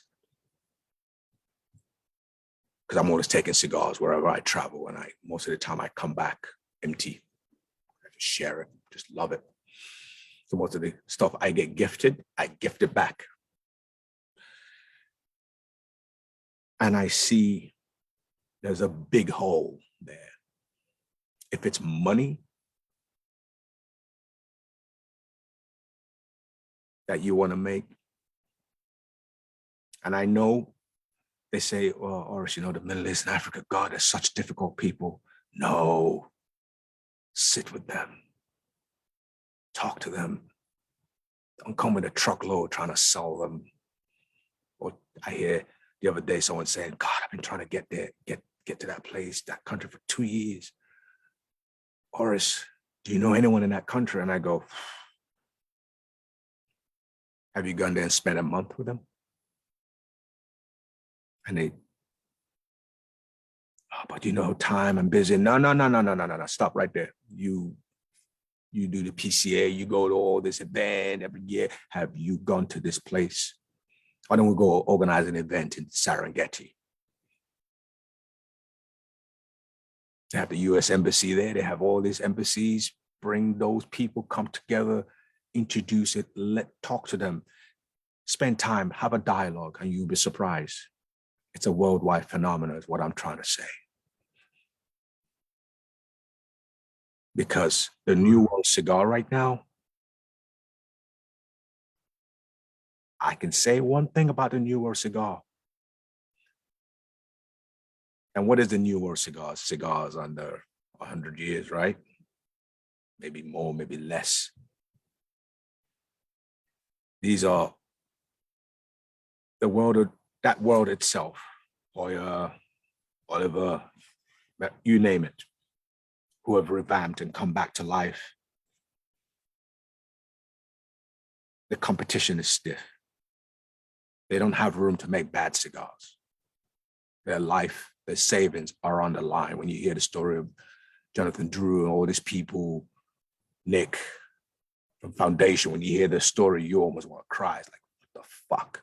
Man, Oris, I slept on a fucking factory fucking floor, man. I was broke. And you're like, Jesus Christ. So all that money from your law practice? Yeah. And you're like, oops. When you hear those stories, you go, wow. They don't have time to fuck up. They don't have time for a cigar that's not going to light properly, or you're going to struggle with. They are really working hard. So my point is this: the rest of the world, they're not stupid. They understand cigars. One person from here, two person from here will watch this, will go out and hopefully repeat that, because my point is expand your portfolio. Portfolios are not just friggin' real estates and assets. Portfolios are talents, are treasures of the heart. So in Buddhism, we talk about treasures of the heart. What is that? When you meet people from all parts of the world, that's another portfolio asset, personal portfolio. Let's expand our portfolio, make it bigger. We don't want to blow up the whole of USA thinking that's the only place in the world you're going to make and walk away with endless Ferraris because you want to sell a cigar. No, there are other parts of the world where people are fighting sometimes. Oh, can you ship me this? Can you know what? When you come in, can you bring this, or can you pick up this box? We should be there. Just like Coca-Cola. That's my throwaway out there. Trust me, there are many people interested, but we just have to take this moment and go there and have dialogues, one-on-one, talk to people, get to know people. And eventually, just like a cigar, it burns. And sometimes it may take some of you people 3 years to get your products in that country because they need to know you. The Middle East, Africans, they need to know you. They need to understand you because they've been taken advantage of so long. They're tired. So you have to work. And they don't dance on tables. My wife's Norwegian. She's in sales. She's in tech. She says, they find us North Europeans very staunch and cold-blooded, but we're really not cold-blooded. We're just efficient with our conversation. We need to get straight to the point. You can't come in here like you're in fucking Vegas dancing on the table. Yeah. And it's not the slickest talk in the world that's going to sell you stuff. It's going to probably be the guy like Renard, very calm. And these are the kind of people you see in the Middle East. They just need to know you. They need to get to know you. A lot of these people came from nothing, just like me. My mom was a cleaning lady. My father drove a cab. Simple people, just as the words of Robert De Niro, man, be cool. And Robert De Niro said it best. He said, man, in our business, he says, I've seen them come and I've seen them go. They come like flash and they die like flash. And that's something I will always hold on to. Be cool, be calm. When I was in Nigeria and I'm going there in another week, and I promised a few people that I'm bringing some cigars, from my collection. I'm bringing, some of the elders, call them uncle. I know what they like to smoke. And that thing, that brands of cigars they like to smoke is the prices have gone up, skyrocketed. So when I've been taking that trip for work, I take at the end of the shoot, the last night before I go, I would go to some of these lounges and would sit, and I just open my humidor, my travel humidor, and some of them go, "What is this?" So I say, "I know it's not what." And when they done, they go, "Ah, that was sweet. Where is that from?" Nicaragua. "Ah, where is that from?" Costa Rica. Ooh, you see their face. They just, ooh, they're just like, wow. So from me, from that perspective, I'm always trying to, when I meet the distributors and when I talk to these people I tell them, I said, please look into that territory. Go there, spend time, stay there for a month, get to know these people, come in sometimes, share those cigars. And trust me, you have the most loyal customers you've ever seen in your life, if that's what you want to do. You know, shit, don't let me start my own fucking brand. Don't let me start just being honest, but it's about friendship. And one of the things I noticed about the young houses, I love their take on it. They're like, Oris, it's not about the money for me. I just enjoy the fact that some kid in Korea, some kid in, Nigeria, Ghana is smoking my cigar. And it just makes me go to bed at night feeling very incredibly blessed. When you hear that from the guys like Sebastian and all these guys, these young, who's just, and Jonathan Drew, and you just go, wow, your heart's touched. And that's what it's about. And that's why I do what I do. Yeah, I'm not, hey man, I'm far from Tom Cruise, but I tell you so, I've done some good stuff, but it touches my heart when one person says, man, my brother, I saw you in that movie, and I hold my heart and I bow. I literally bow and say, thank you. Because you know what? At the end of the day, I do what I do for the people. Take it or leave it. It's not about me. And it's not about us, the cigar industry. It's not about us. It's more than that. It's like football. Why do you think soccer is doing so well? Whether we like it or not, we can sit here and go, oh my God, Qatar, yeah. Let me tell you something. If you look at the ratings, it was bigger than NFL. And I love my NFL. I love my NBA. But soccer, don't take it away from me, and don't take it away from the 2 to 3 billion people watching that. That is cigar on an undercurrent. When people smoking, you never know. They know cigars. And let's not just brush them off because, whatever. People in Congo, they smoke. They know this shit. They know Christian Dior, right? They know Tom Cruise. They also know a good cigar when they see one, and it doesn't have to be, the top of the top. No, or it doesn't have to be this cigar because there's a big marketing thing behind it. They smoke. I've picked up stuff that people have never heard of. Dominican Republic, I remember there's a corner in one of the stores in Cigar Country, and the kid said to me, they're not making that anymore. Only 3 boxes left. The company bust. That was it. All the rollers left. I took them. I held on tight to them. And when I smoke, and people say, Jesus Christ, what is that? I said, it's, wow, I've never seen that. And I go, yeah, it's a lot of shit out there. You got to go. And I mean, when I say shit, I mean good stuff. I don't mean shit as in bad, but there's a lot of good stuff out there, man. But yeah, I just want to live that lingering as every one of us here go out and have conversations with these houses, because you know what? If they do that, the people behind them, those rollers, those kids, those people get to put their children to school. They get to do things. They get to have work. They get to have a job. Let's remember that. And I always keep that. So, and that's given without we knowing it. It might look, it's just cigar. What is it? It's just cigar. Nobody cares. No. I know what it's done for me. We all here know what it's done for us. We can talk till 7 o'clock this morning. our wives, our girlfriends will probably beat their life. Like, what the hell are you guys doing? But at the end of the day, I know I'm going to go to bed tonight feeling great. Like, yeah, you know what? You know, but yeah, I just thought I'd put that out there.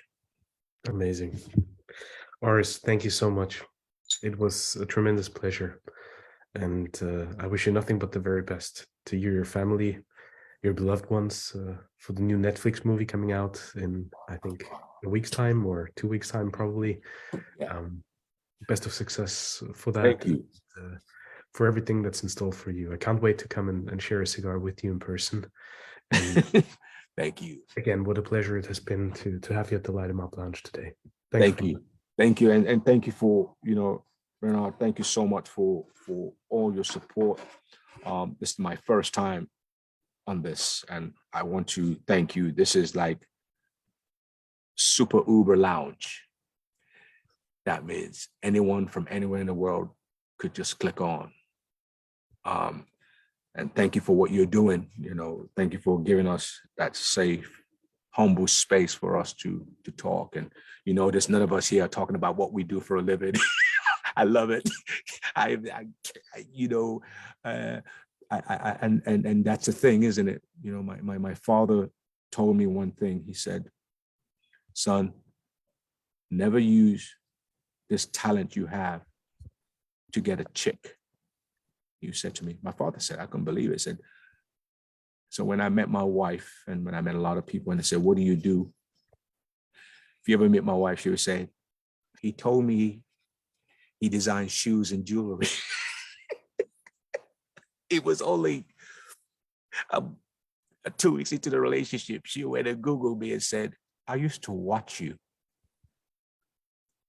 when you were on that TV show. And I never in a million years thought I would be in this space with you. Why didn't you tell me that's what you do for a living? And I just remember saying, you know what, honey? I don't think it's right. I don't think it's fair. Because you never know what other people are going through. And the last thing they need is you dangling a fucking carrot in their face. It's not right. I'm sorry, but I don't feel. And she said, you got to have faith in yourself. No, I say I do have faith in myself. But if I need to throw what I do or the fact that I'm a doctor or a lawyer around or I'm a banker or whatever, it's not right because that's not what I see in the cigar world. Everyone comes into a space being themselves. It's like going to church.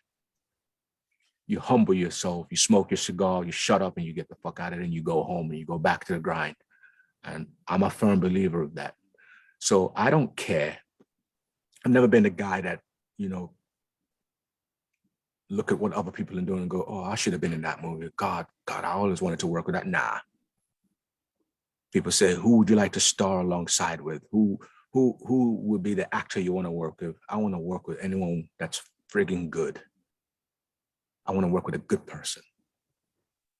I want to work with a nice person. Because I don't care. I've seen death. I've skated through like a cat. So I just want to enjoy my life, do what I promised when that doctor saved my life, which was to just be a good person and do the best that I can, one day at a time, one-on-one at a time, like this, moment and moment.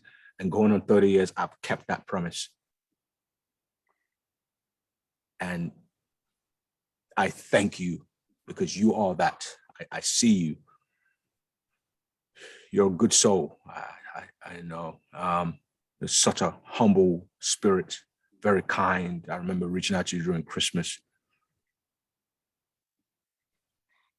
And the idea of our life is to trick people with our talent, to go through doors. And if we can help one person, two person, trust me, it comes back. I bought a camera for 2 kids many years ago on a movie. It was an expensive camera from a DP he had wrapped up the shoot and he in Ghana and these 2 kids wanted to learn photography and become photographers, and they were twins. They didn't have the money. And I was watching them negotiate. Didn't say anything. Lo and behold, even though I was like 10 feet away while they were having this discussion, negotiating, trying to figure out how much they're going to buy this camera with the little they've earned on this shoot, they came knocking at my door. These two kids were sweating. I didn't know what was going on until they said, we would like to buy a camera. We don't have the money for it. I was broke. I'm not going to lie to you, even though I was working. And I sat there. I said, how much is the camera? They gave me the price. And they said, we will pay you. We'll send something to you every month. And I just remember saying, you know what? I'll talk to you guys tomorrow. Let's talk about this. The movie was called The Cursed One, by the way. So I went up to the producer. I said, I want you to transfer this money to these kids. And they said, are you sure you want to do that? I said, yes, I do. Are you sure they're really going to do what they say they're going to do? I said, yes, I do. They went on to become an award-winning photographers. They shot almost every African president, every young musician, top musician, Burna Boy, you name it. The point of this is, I didn't know about this until, you're caught up in your world, right? You don't know until they were invited by the French embassy and they were given a huge prize for the best photographers of the year. And my name popped up on Google search that. And I was just taken back and I laughed. My wife said, why are you laughing? I said, I've done so much of this shit because it's the right thing to do. And I know every one of you here have done that over and over and over. Otherwise, you won't be smoking a cigar with me, period. Thank you, Renard. Man. Love you guys. Thank you from heart, Oris. To everybody, light them up, and we'll see you again here at the lounge. But thank you very much for today. And Oris, thanks in particular to you for everything you shared with us. It is most greatly appreciated. Thanks, everybody. And we wish you a great rest of your evening. Bye-bye. Thank you, Thank you, Michael. Renard. Thank you, Mace. Thank you,